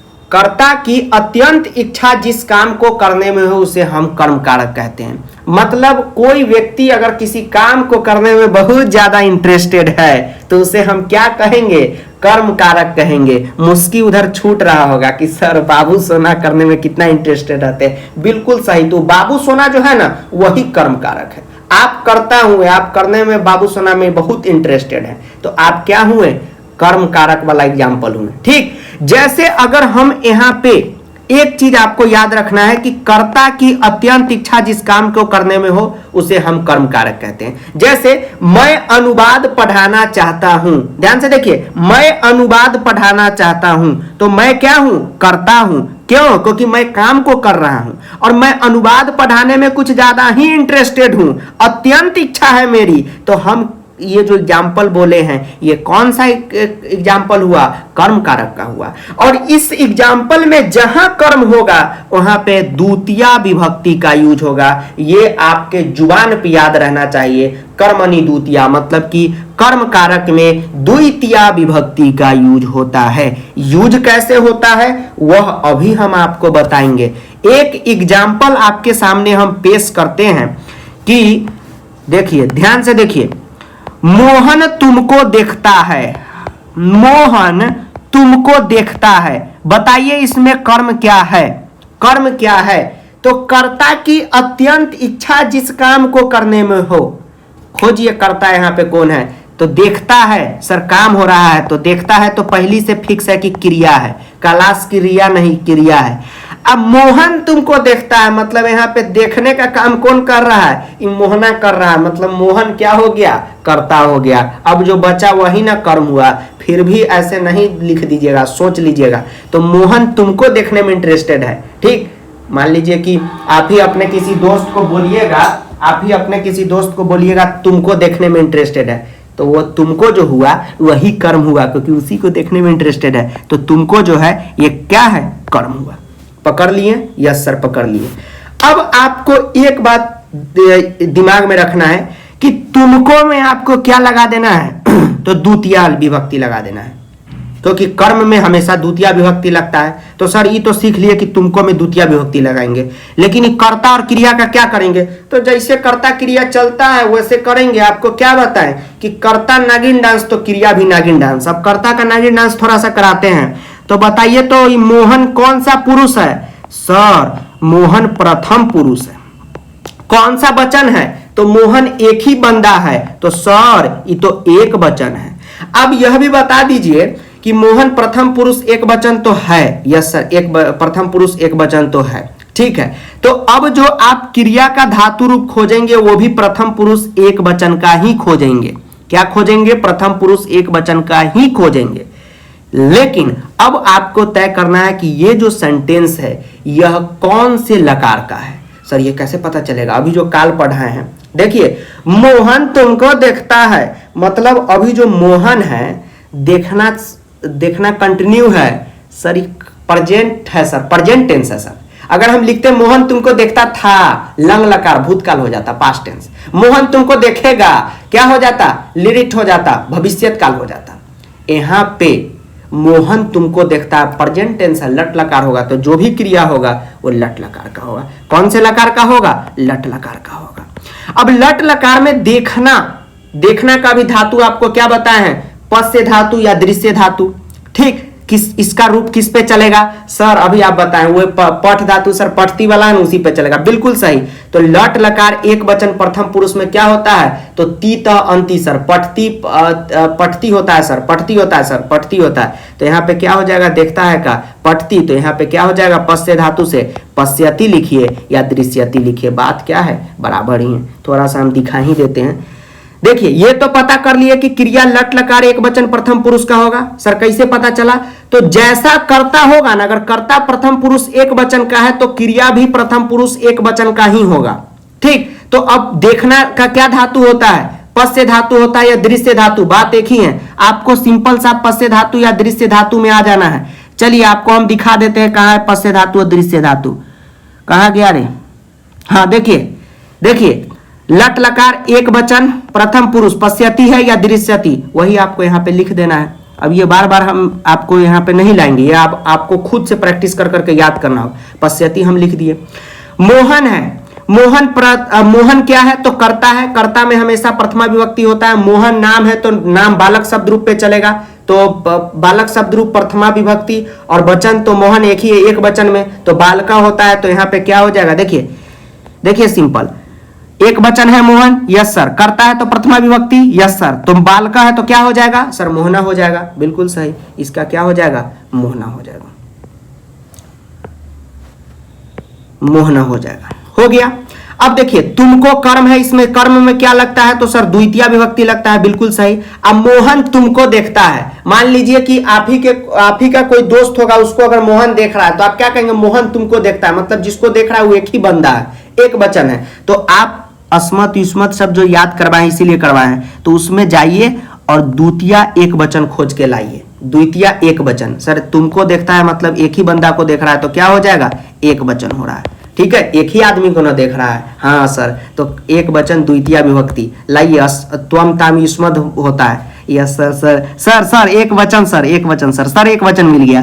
और द्वितीय में क्या है सर, त्वाम है या तोया है, तो कोई लिख दीजिए, दोनों आपका सही है। तो मोहन क्या हो जाएगा, तोया पश्यति या त्वाम पश्यति, ये जो है आपका बन गया। लीजिए बन गया ट्रांसलेशन। अब बउआ पता चला जिसको नहीं पता था कि कैसे शब्द रूप का इस्तेमाल होता है और कैसे धातु रूप का होता है, इस तरह से होता है बउआ। ठीक है, तो आप लाज शर्म से टीचर से नहीं पूछते रहते हैं, तो आपकी गलती है, लेकिन टीचर से पूछिएगा भी मत, बड़ा मार मारेगा, कहेगा रे लड़का ये सब 7वां 8वां में तुम क्या किया था। चलिए अब नेक्स्ट आता है हमारा करण कारक। करण कारक में तृतीय विभक्ति का हमेशा यूज होगा, हमेशा क्या तृतीय विभक्ति ही होता है। ठीक है, तो कर्म कारक अब आता है करण कारक। करण कारक में हमेशा आपको तृतीय विभक्ति का यूज मिलेगा। तो एक बात याद रखिए कि जहां करण होगा वहां पे हम लोग तृतीय विभक्ति का यूज करेंगे।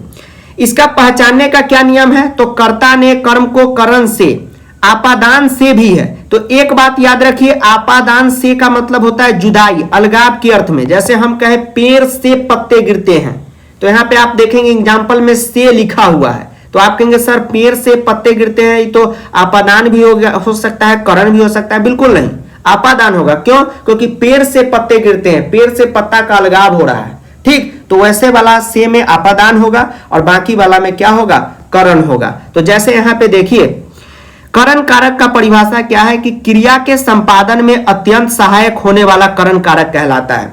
क्रिया के संपादन में, यानी कि क्रिया यानी कि जो काम है उसको फिनिश करने में जो चीज ज्यादा हेल्पफुल है, उसके बिना अगर काम ही नहीं हुआ तो समझिए वही क्या है, करण कारक है। ठीक है, मतलब क्रिया के संपादन में, काम को फिनिश करने में जो जिसके बिना काम पॉसिबल ही नहीं है वह क्या है, करण कारक है, सहायक। ठीक है, तो आप कहेंगे सर तब तो करता ही हो गया, क्योंकि सर अगर मान लीजिए कि मैं खाना खाता हूं, अगर मैं रही हूं नहीं तो खाना खाने का काम कौन करेगा, तो ऐसा मत सोचिएगा, थर्ड एलिमेंट सोचिए। जैसे यहां पे है वह डंडे से पीटता है। देखिए देखिए देखिए कैसे आपको चिन्ह याद करवाएं, क्यों जरूरी है। यहां पे देखिए सिंपल, वह डंडे से पीटता है, ध्यान से देखिए बाबू, वह डंडे से पीटता है, वह डंडे से पीटता है, तो से लगा हुआ है तो दो चीज होगा, जिस भी सेंटेंस में से लग गया या तो करण होगा या तो आपादान होगा। देखिए तो यहाँ पे कोई भी जुदाई का अर्थ हो रहा है नहीं सर, यहाँ तो डंडा से पिटाई हो रहा है, तो एकदम जुड़ाव हो रहा है सर, जुदाई थोड़ी हो रहा है। तो ये क्या हो गया, करण कारक हो गया। ठीक, अब कैसे पता चला करण कारक है, तो सिंबल से भी पता चल गया, ऊपर से आप डिफिनीशन के मदद से भी पता कर सकते हैं। कैसे, तो वह डंडे से पीटता है, पीटने का काम डंडा के बिना पॉसिबल नहीं है, तो ये जो डंडा है ये क्या है, सर पता चल गया, ये डंडा सर करण है, बिल्कुल सही,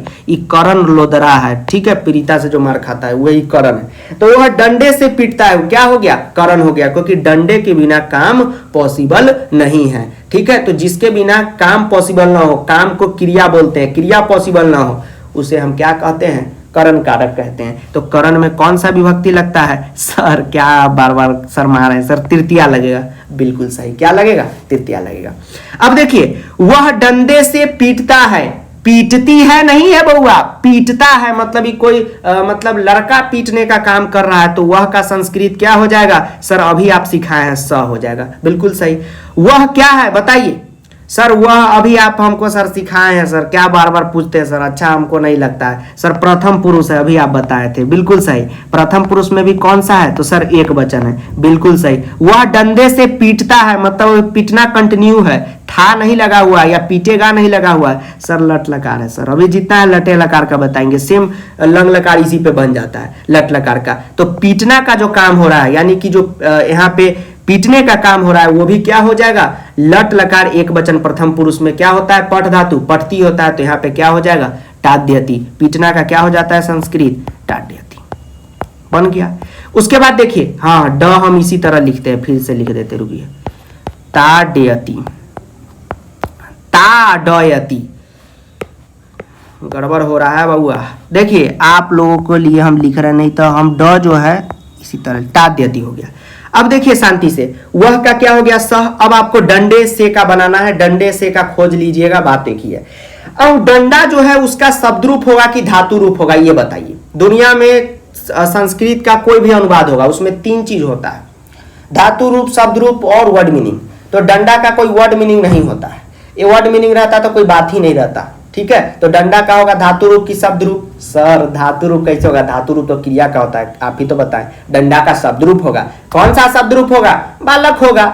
डंडा पुल्लिंग न है, हाँ सर, डंडा, डंडा सर अकारांत पुल्लिंग है सर, पुल्लिंग है सर, हाँ। तो बालक पे चलाइए, तो बालक पे डंडे से पीटता है, तो एक ही डंडा से ना पीट रहा होगा, यस सर, एक वचन, एक वचन। अब एक वचन का तृतीया विभक्ति बालक का देखिए क्या है सर, एक वचन का सर तृतीया विभक्ति सर बालकेन है सर, तो बालकेन है तो यहाँ पे भी डंडेन कर दीजिए, तो क्या हो जाएगा, सह, सह डंडा से। तो सर बढ़िया लग रहा है सर पढ़ के, हाँ, सह दंडेन ताड्यति। ताड्यति का मतलब ताड़ना नहीं, ताड्यति का मतलब पीटना। बन गया बाबू, कोई टेंशन है नहीं सर, कोई टेंशन नहीं, बन गया।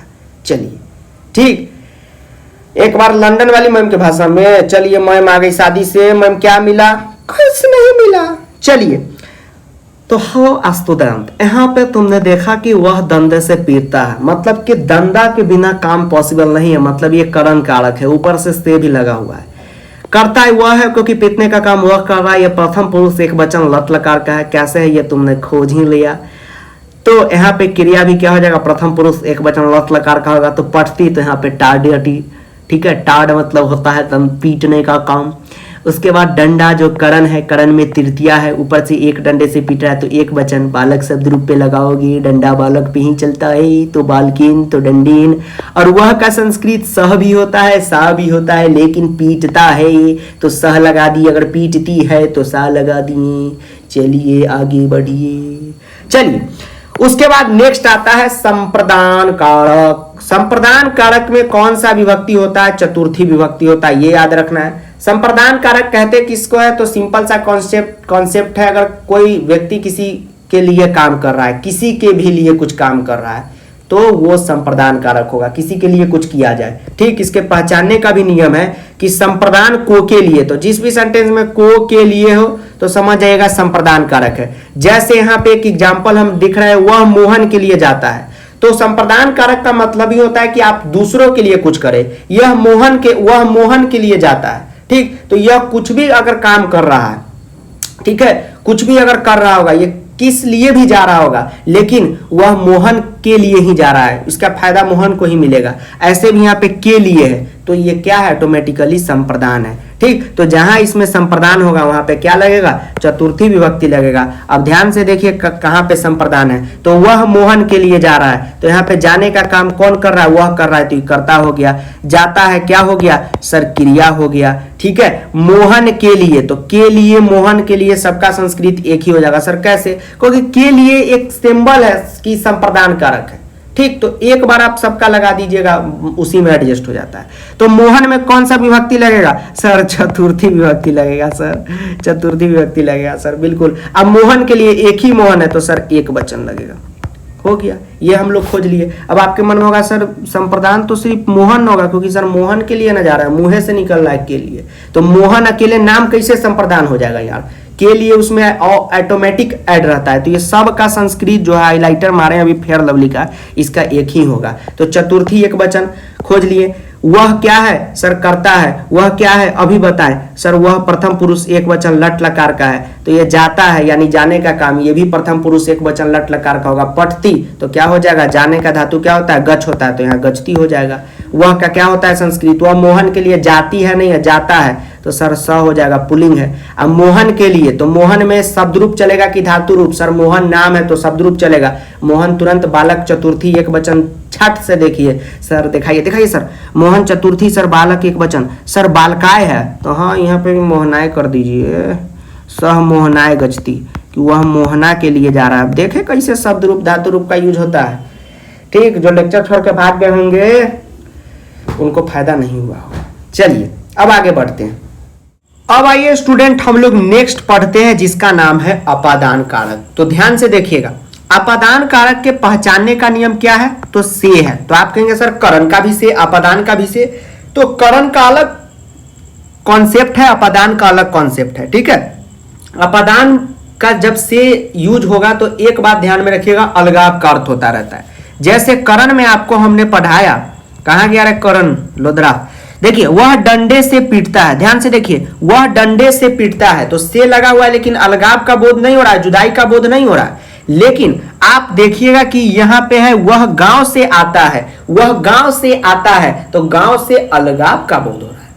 ठीक है, मैं क्लासरूम से जाता हूं, अलगाव का बोध हो रहा है।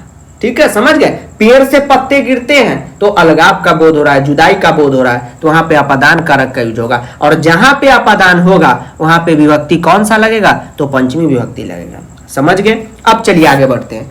वह गांव से आता है, खोजिए कर्ता क्या है, क्रिया क्या है और अपादान क्या है? तो आता है, आने का काम, सर यह क्रिया है। ठीक है, यहाँ पे आ कौन रहा है? तो वह आ रहा है सर ये कर्ता है, सर ये कर्ता है। तो बच गया गांव से, तो गांव से क्या हो जाएगा? सर अपादान हो जाएगा। ठीक, अब गांव से में कौन सा लगेगा विभक्ति? सर पंचमी लगेगा। कोई वह गांव से आता है, एक ही गांव से ना आएगा, यस सर, तो एक वचन हो गया।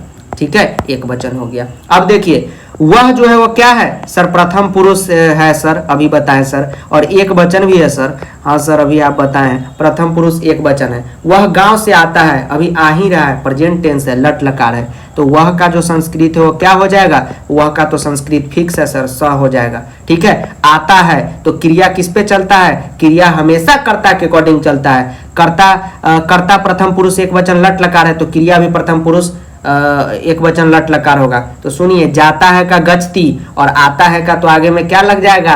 आ गच्छति। तो आता है का क्या लग गया? आ गच्छति लग गया। यस सर, आ गच्छति, ये 6 है, आ गच्छति यहाँ पे लग गया। अब गांव से, गांव का भी बता दिए, गांव का शब्द रूप होगा कि धातु रूप? सर पागल है, गांव सर काम थोड़ी है सर, गांव नाम है, तो इसका शब्द रूप होगा। कौन सा होगा?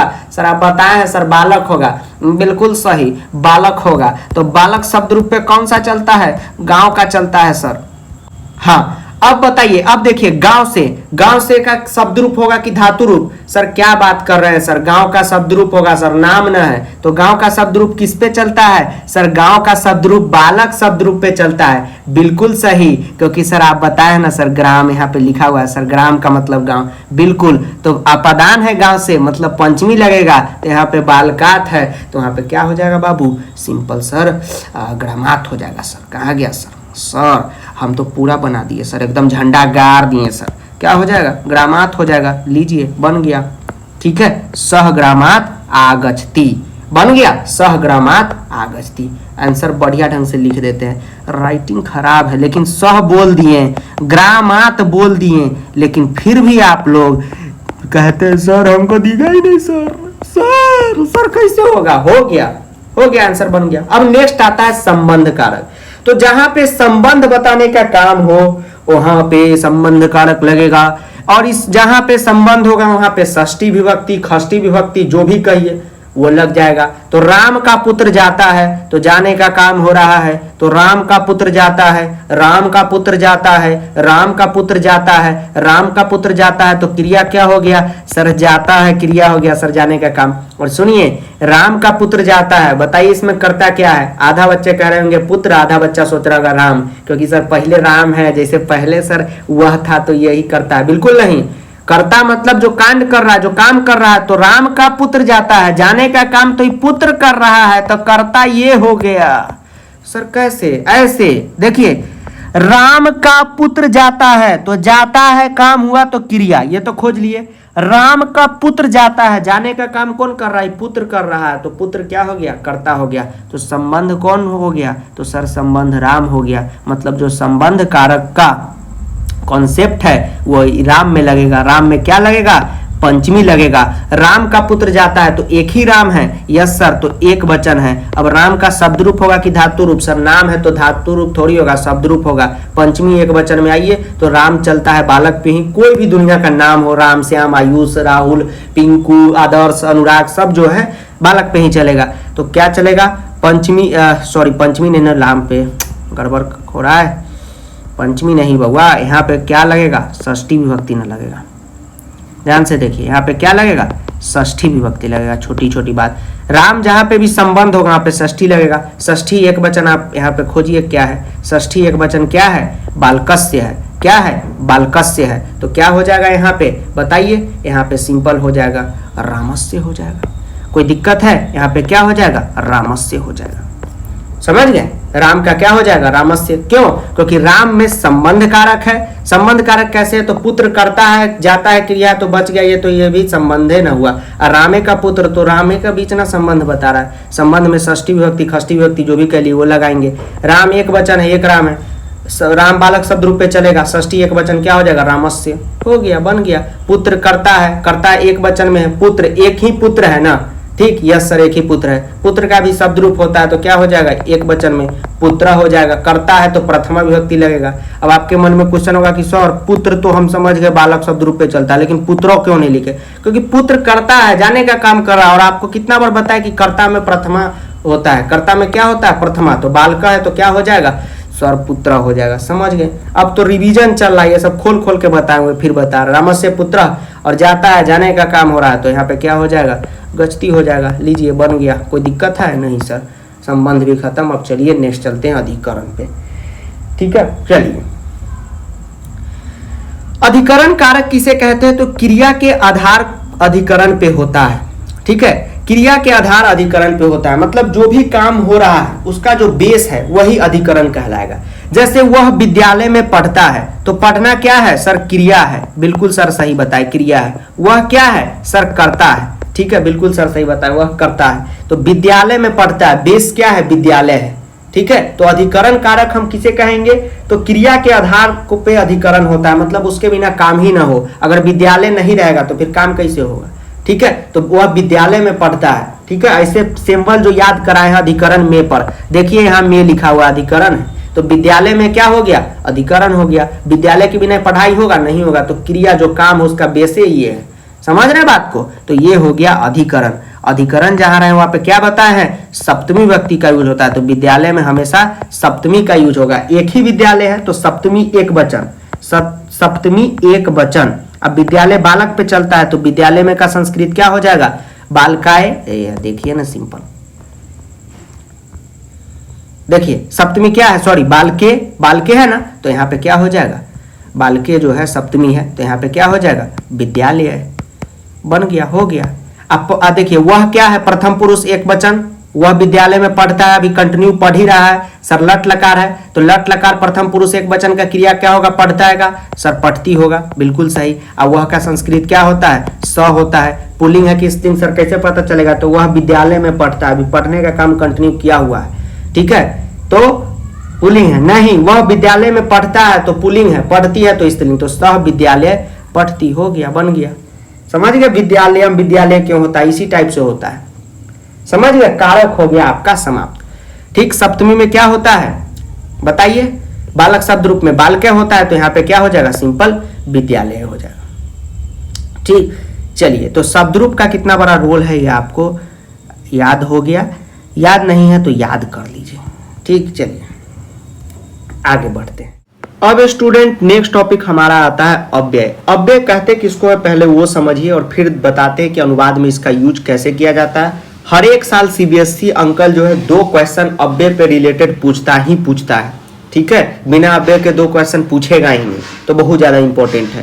तो अव्यय हम ऐसे शब्द को कहते हैं, अव्यय हम ऐसे शब्द को कहते हैं, ध्यान से सुनिएगा, ऐसे शब्द को कहते हैं जो हमेशा एक जैसा रहता है, हमेशा एक जैसा रहता है।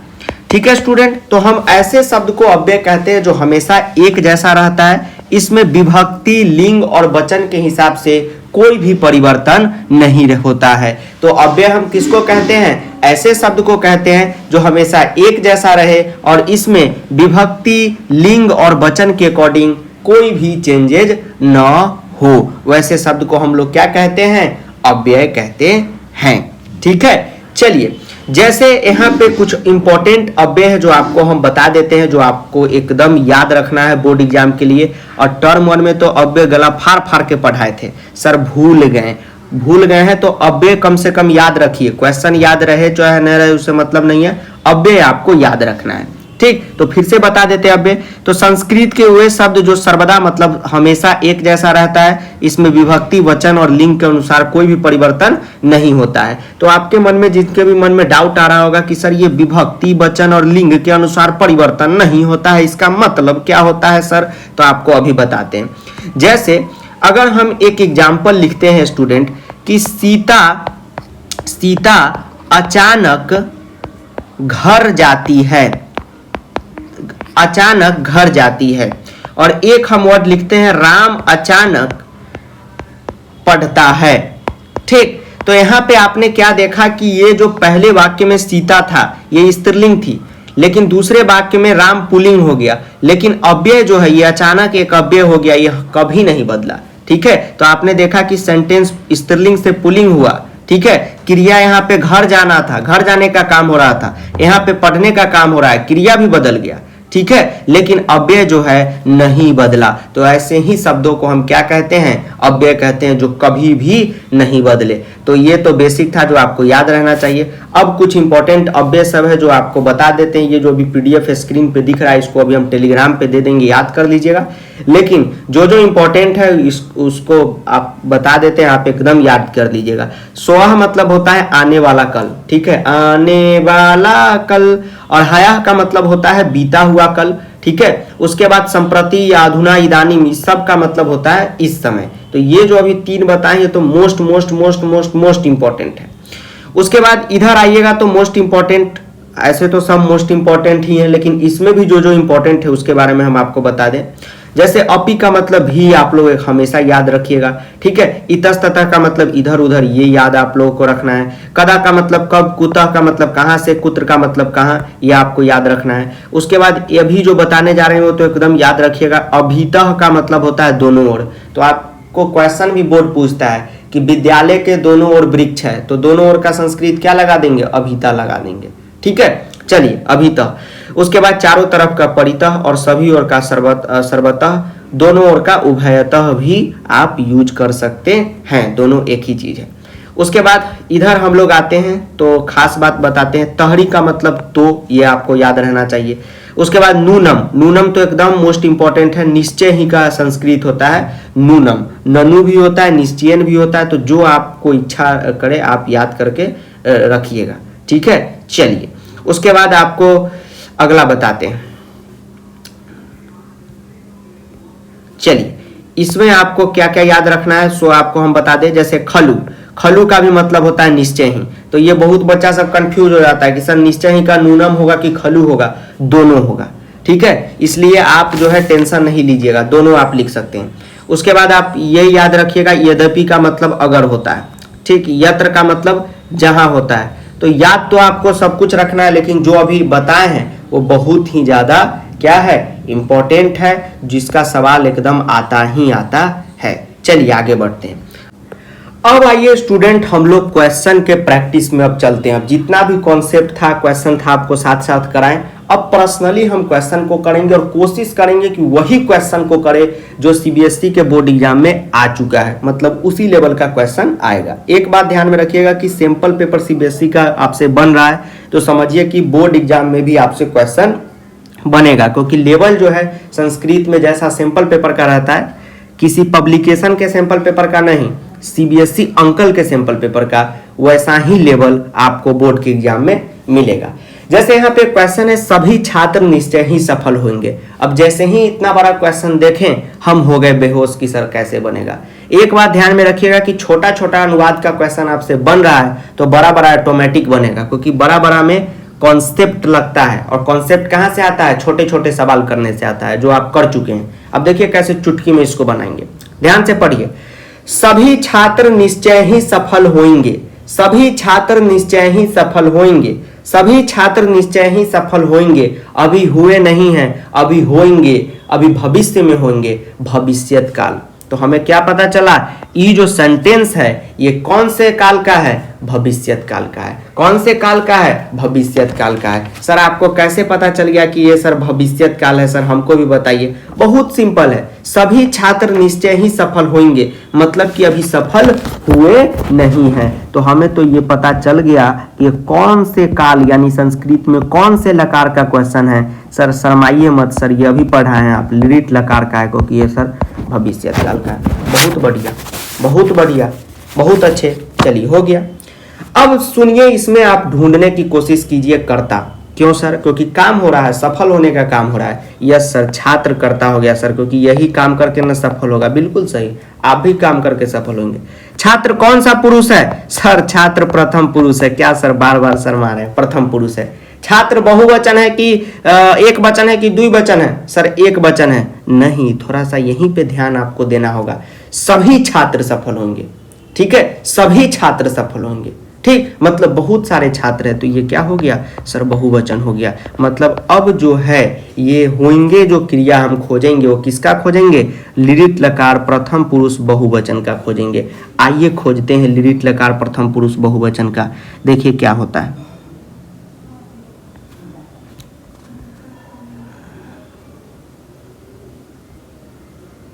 देखिए यहां पे मिल गया। हाँ देखिए, होंगे मतलब होने का काम हो रहा है। देखिए होना अभी पढ़ाए थे ना आपको, देखिए पढ़ाए थे ना अभी, होना भू धातु, सॉरी भ्री धातु, आपको पढ़ाए थे ना भू धातु, भू धातु भव, अभी पढ़ाए थे ना? यस सर पढ़ाए थे। लिरिट लकार में आइए, प्रथम पुरुष में आइए, ये देखिए बहुवचन में क्या है सर? भविष्यंती है। तो यहाँ पर भी हम लोग क्या लिख देंगे? भविष्यंती लिख देंगे। समझे? क्या लिख देंगे? भविष्यंती लिख देंगे। मतलब ये जो होंगे का जो संस्कृत है वो क्या हो जाएगा सर? भविष्यंती हो जाएगा। कैसे हुआ पता चला? यस सर पता चला, पता चला सर। लिरिट लकार प्रथम पुरुष बहुवचन का हम लोग जो भवती वाला धातु रूप है उसमें देखे हैं तो भविष्यंती हुआ है। अगर पढ़ने का काम होता तो पठ धातु में देखते हैं। ठीक है, चलिए अब आगे बढ़ते हैं। सभी का संस्कृत क्या होता है? तो सर आप बहुत दिन से पढ़ा रहे हैं, सभी का सर्वे होता है, ये सभी बच्चा को पता है। छात्र है, बहुत सारे छात्र हैं, ठीक है, बहुत सारे छात्र हैं, बहुवचन है, ठीक। तो हम लोग बालक शब्द रूप पे छात्र शब्द रूप चलता है, अभी आपको बताएं तो क्या हो जाएगा, बनाइए उसी से। देखिए अब बार बार एग्जाम में तो ऐसे दिखाने वाला कोई नहीं रहेगा, तो ये सब आपको याद रहना जरूरी है, ठीक है। सभी छात्र, बहुत सारे छात्र हैं, तो बालका है यहाँ पे, ठीक है, बालका, तो क्या हो जाएगा छात्रा, क्योंकि छात्र शब्द रूप इसी पे चलता है। अब आप कहेंगे सर प्रथमा का ही बहुवचन क्यों लिए, द्वितीया का भी लीजिए या तृतीया का, छात्र कर दीजिए। बिल्कुल नहीं, क्योंकि छात्र यहाँ पे कर्ता है और अभी कर्ता कारक में पढ़ा है कि कर्ता में हमेशा प्रथमा लगता है, तो क्या हो जाएगा बालका, तो यहाँ पे क्या हो जाएगा छात्रा हो जाएगा। सिंपल है कि नहीं है? यस सर सिंपल है, ठीक। तो इसी लेवल से बनाएंगे, हो गया, बन गया हमारा अनुवाद। अब कहाँ बचा हुआ है, निश्चय ही एक अव्यय होता है, अभी आपको पढ़ा है, निश्चय ही का नूनम है, निश्चयन है, ननु है, खलु है, जो मन लिख दीजिए, ननु बोल दिए तो ननु ही लिख देते हैं। असफल है, ठीक है, सफल है, तो आपको पता होगा कि सफल है, ध्यान से सुनिए, सफल होंगे, तो यहाँ पे काम क्या हो रहा है, सफल होने का काम हो रहा है। पढ़ेंगे, पढ़ने का काम हो रहा है। तो एक बात ध्यान में रखिएगा कि कर्ता और क्रिया एक जैसा चलता है। अभी बताया ना कि कर्ता अगर नागिन डांस तो क्रिया भी नागिन डांस। यस सर, तो कर्ता छात्रा है तो ये सफल भी क्या हो जाएगा, सफला हो जाएगा, ठीक है। यस सर ठीक है, तो क्या हो जाएगा इसका संस्कृत, सर्वे छात्रा ननु सफला भविष्यन्ति। देखिए सारा चीज तो आपको आ रहा था, लेकिन आपसे बन नहीं रहा था। क्यों? क्योंकि आप जो है टेंशन में आ जाते थे, घबरा जाते थे, ठीक, इसलिए आपको दिक्कत हो रहा था, ठीक है। चलिए अब हम लोग आगे बढ़ते हैं।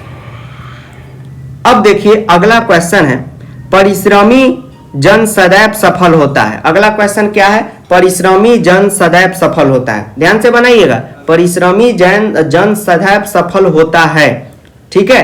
पहले ये खोजिए कि कौन से लकार का ये क्वेश्चन है। सर परिश्रमी जन सदैव सफल होता है, अभी हुआ था नहीं लिख रहा है सर, या होगा नहीं लिख रहा है, होता है लिखा हुआ है। मतलब सर ये जो है ना सर लट लकार का है, बिल्कुल सही जा रहे हैं। ये कौन से लकार का है? लट लकार का है। यहाँ पे कर्ता कौन है? सर जन है, क्योंकि यही काम को कर रहा है। जन मतलब जन मजदूर वाला बात नहीं है, जन मतलब आदमी। यस सर, ये जो है सर करता है। जन कै वचन में है? सर एक वचन में है। जन प्रथम पुरुष है कि मध्यम पुरुष है कि बहुवचन है? सर प्रथम पुरुष है सर, मध्यम पुरुष सब में तो त्वम ही वाला सब आ रहा है सर। क्या सर, हमको शर्माइए मत सर। हैं अब शर्म लग रहा है। ये क्या है? प्रथम पुरुष है। समझ गए?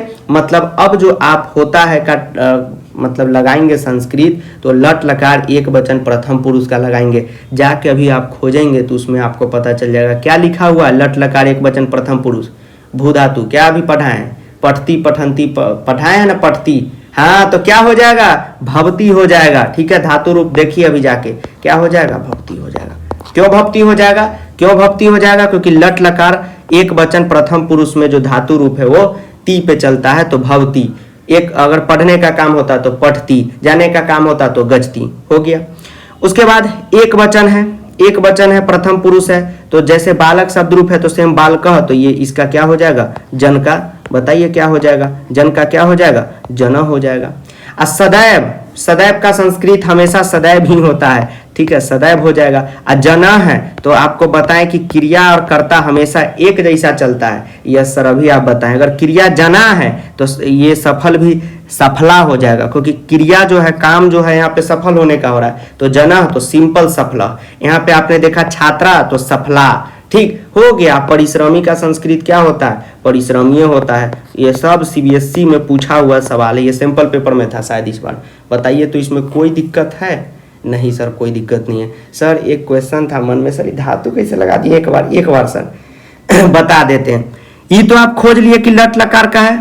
परिश्रमी जन सदैव सफल होता है, मतलब अभी हुआ नहीं है, अभी काम चालू ही है। Yes sir, yes sir. तो ये कौन से लकार का है? लट लकार का है। कर्ता कौन है? जन है। एक वचन प्रथम पुरुष है, तो क्रिया कर्ता के अकॉर्डिंग चलता है। यस सर, चलता है सर। तो लट लकार एक वचन प्रथम पुरुष में आप धातु रूप देखिए, जो अभी भक्ति वाला दिखाए थे, इसमें भविष्यंती वाला में, उसमें पहला ही भक्ति हो जाएगा। हो गया। जनह लिखे कैसे? तो एक वचन है बालक शब्द रूप पे, तो सफला भी ऑटोमेटिक लिखा जाएगा, क्योंकि कर्ता क्रिया एक जैसा ही होता है। बन गया? यस सर बन गया सर।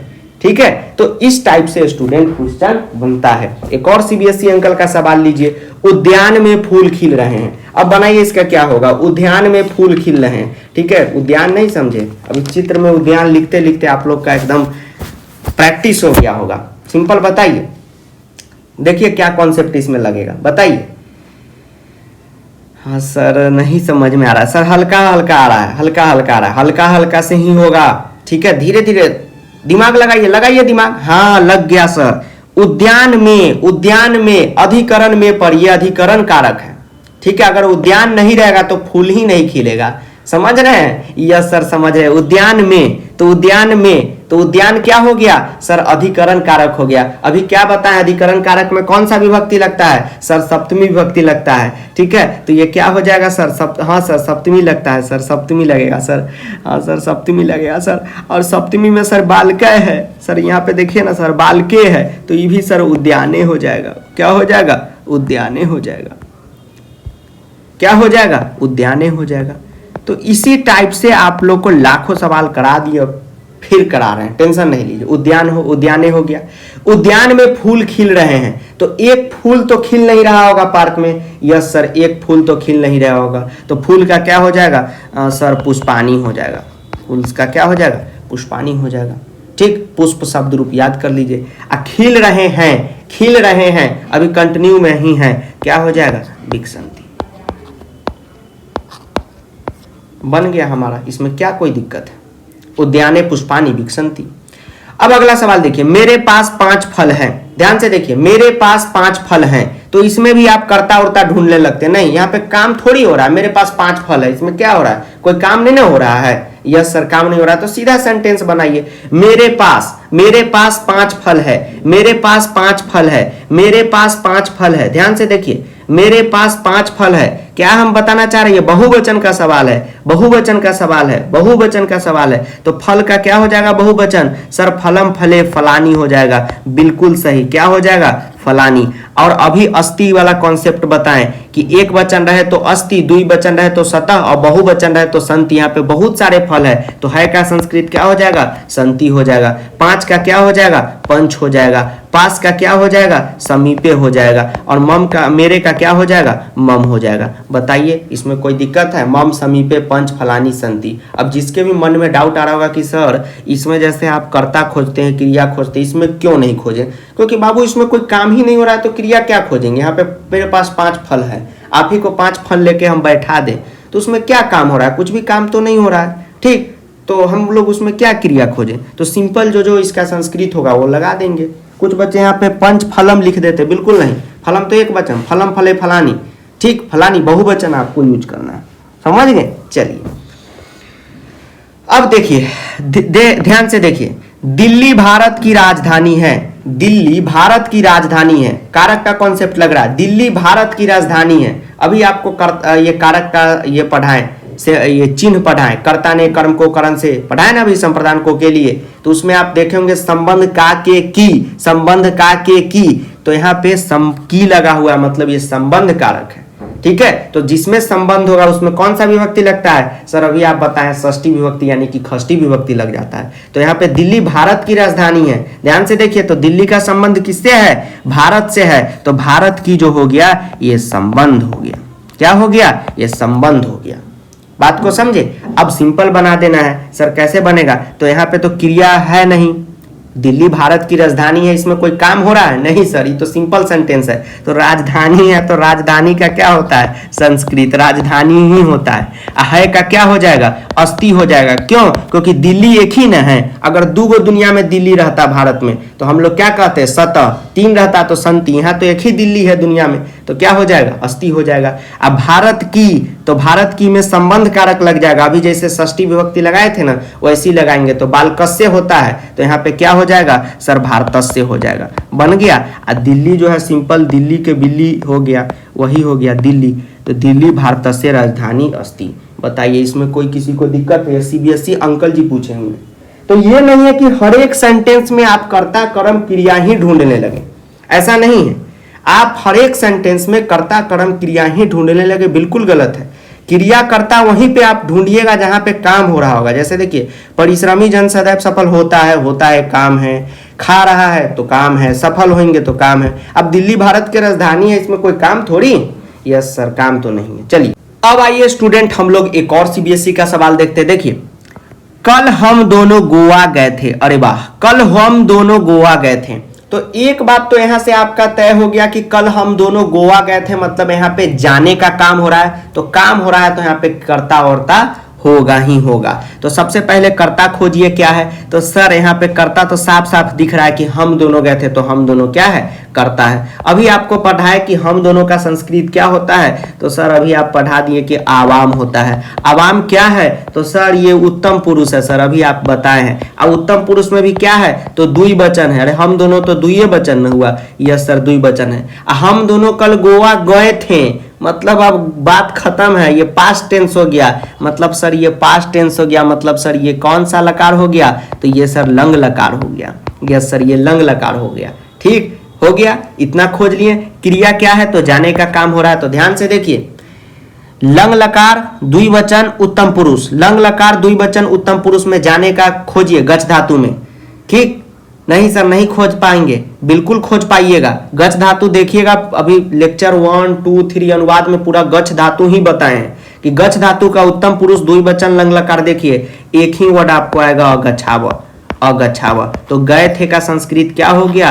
अगच्छाव हो गया। अब गोवा का क्या हो गया? तो सुनिए, हम दोनों कल दिल्ली गए थे, हम दोनों कल चेन्नई गए थे, कुछ भी रहे तो एक चीज सीख लीजिए, नगरम लिख दीजिएगा, गोवा नगरम। बन गया गोवा नगरम। हम दोनों का क्या होता है? तो सर आवाम होता है। हम दोनों का क्या होता है? आवाम होता है। कल जो है ये अव्यय है, अभी आपको अव्यय कराए हैं। तो कल का जो अव्यय है वो 2 होता है, आपको अभी बताए हैं। ठीक है, कल का जो अव्यय है वो 2 होता है। तो एक होता है सोवह, सवह तो इसमें हुआ आने वाला कल, मतलब आएगा, ठीक है। और हया इसका होता है बीता हुआ कल, जो बीत गया। तो कल हम दोनों गोवा गए थे, मतलब ये बात बीत गई, तो हम लोग ये वाला लगा देंगे, हो गया, बन गया।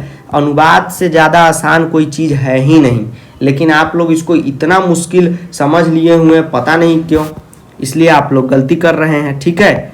हो गया, बन गया हमारा हया आवाम गोवा नगरम अगच्छाव, ठीक। इसमें कोई दिक्कत है नहीं है। सर गोवा नगरम क्यों कर दिए? किसी के मन में सवाल होगा कि सर गोवा नगर से हम करते हैं, गोवा नगरम आप क्यों कर दिए? क्योंकि जहां हम लोग जाते हैं वहां हमेशा द्वितीय विभक्ति का यूज करते हैं, गोवा नगरम, चेन्नई नगरम, ठीक है। यस सर, तो आज से सीख लीजिए, जहां आप जाएंगे, कल हम दोनों चेन्नई गए थे तो चेन्नई नगरम, उसमें द्वितीय विभक्ति का यूज करेंगे, समझ गए? तो हो गया, इसका ट्रांसलेशन ये बन गया, ठीक। कोई दिक्कत है नहीं है। अब चलिए हम लोग चलते हैं अपने नेक्स्ट सवाल पे। देखिए स्टूडेंट, ये जितना भी सवाल कराए हैं, जो बच्चे लेक्चर देखे हैं, मेजोरिटी 95% बच्चा देख ही लिया है, जो नहीं देखे हैं देख लीजिएगा, ठीक है। एक बात ध्यान में रखिए, साथ में ये रिवीजन चल रहा है, तो इसमें अगर हम पूरा फिर पोस्टमार्टम कर दे तो फिर बात वही होगा, फिर भी हम बता ही दे रहे हैं।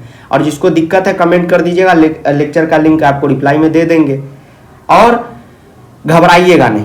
अब हमारा स्टूडेंट एक और टॉपिक आता है जिसका नाम है विशेषण और विशेष्य। क्या नाम है? विशेषण और विशेष्य। तो सबसे पहले समझिए कि विशेषण और विशेष्य होता क्या है, ध्यान से, क्योंकि विशेषण विशेष्य अगर नहीं समझिएगा तो संस्कृत अनुवाद में बहुत ज्यादा दिक्कत होगा। और 5 मिनट का ये कॉन्सेप्ट समझ लीजिएगा तो बहुत आसान चीज हो जाता है, क्योंकि बहुत इसमें एक फायदे की बात होती है, एकदम गजब का कॉन्सेप्ट है। एक हम वर्ड यहाँ पे लिखते हैं क्रोधित किसान, ठीक है। क्रोधित किसान, ये आपको बार बार पढ़ाए थे, टर्म 1 में भी, बुद्धि बलवती सदा में भी पढ़ाए थे। सर हम तो संस्कृत का प्रिपरेशन सिर्फ एग्जाम के लिए करते हैं, हम थोड़ी याद रखे होंगे। चलिए, याद नहीं है तो हम याद कराते हैं। क्रोधित किसान, यहाँ पे हमने एक शब्द लिखा क्रोधित किसान, मतलब जो किसान है वो क्रोधित है। तो इसमें विशेषण कौन है, विशेष्य कौन है, अगर हम आपको कहें तो आप कैसे पकड़ेंगे? तो एक सिंपल सा कॉन्सेप्ट है, विशेषण हम किसे कहते हैं? तो विशेषण ऐसे शब्द को कहते हैं जो किसी शब्द की विशेषता बताता है, ठीक है। तो जो शब्द किसी शब्द की विशेषता को बताए उसे हम लोग क्या कहते हैं? विशेषण कहते हैं। जैसे आप देखेंगे यहाँ पे किसान जो है, इसकी विशेषता क्या है अभी? तो ये क्रोधित है, तो ये जो क्रोधित है ये क्या हो गया सर? विशेषण हो गया।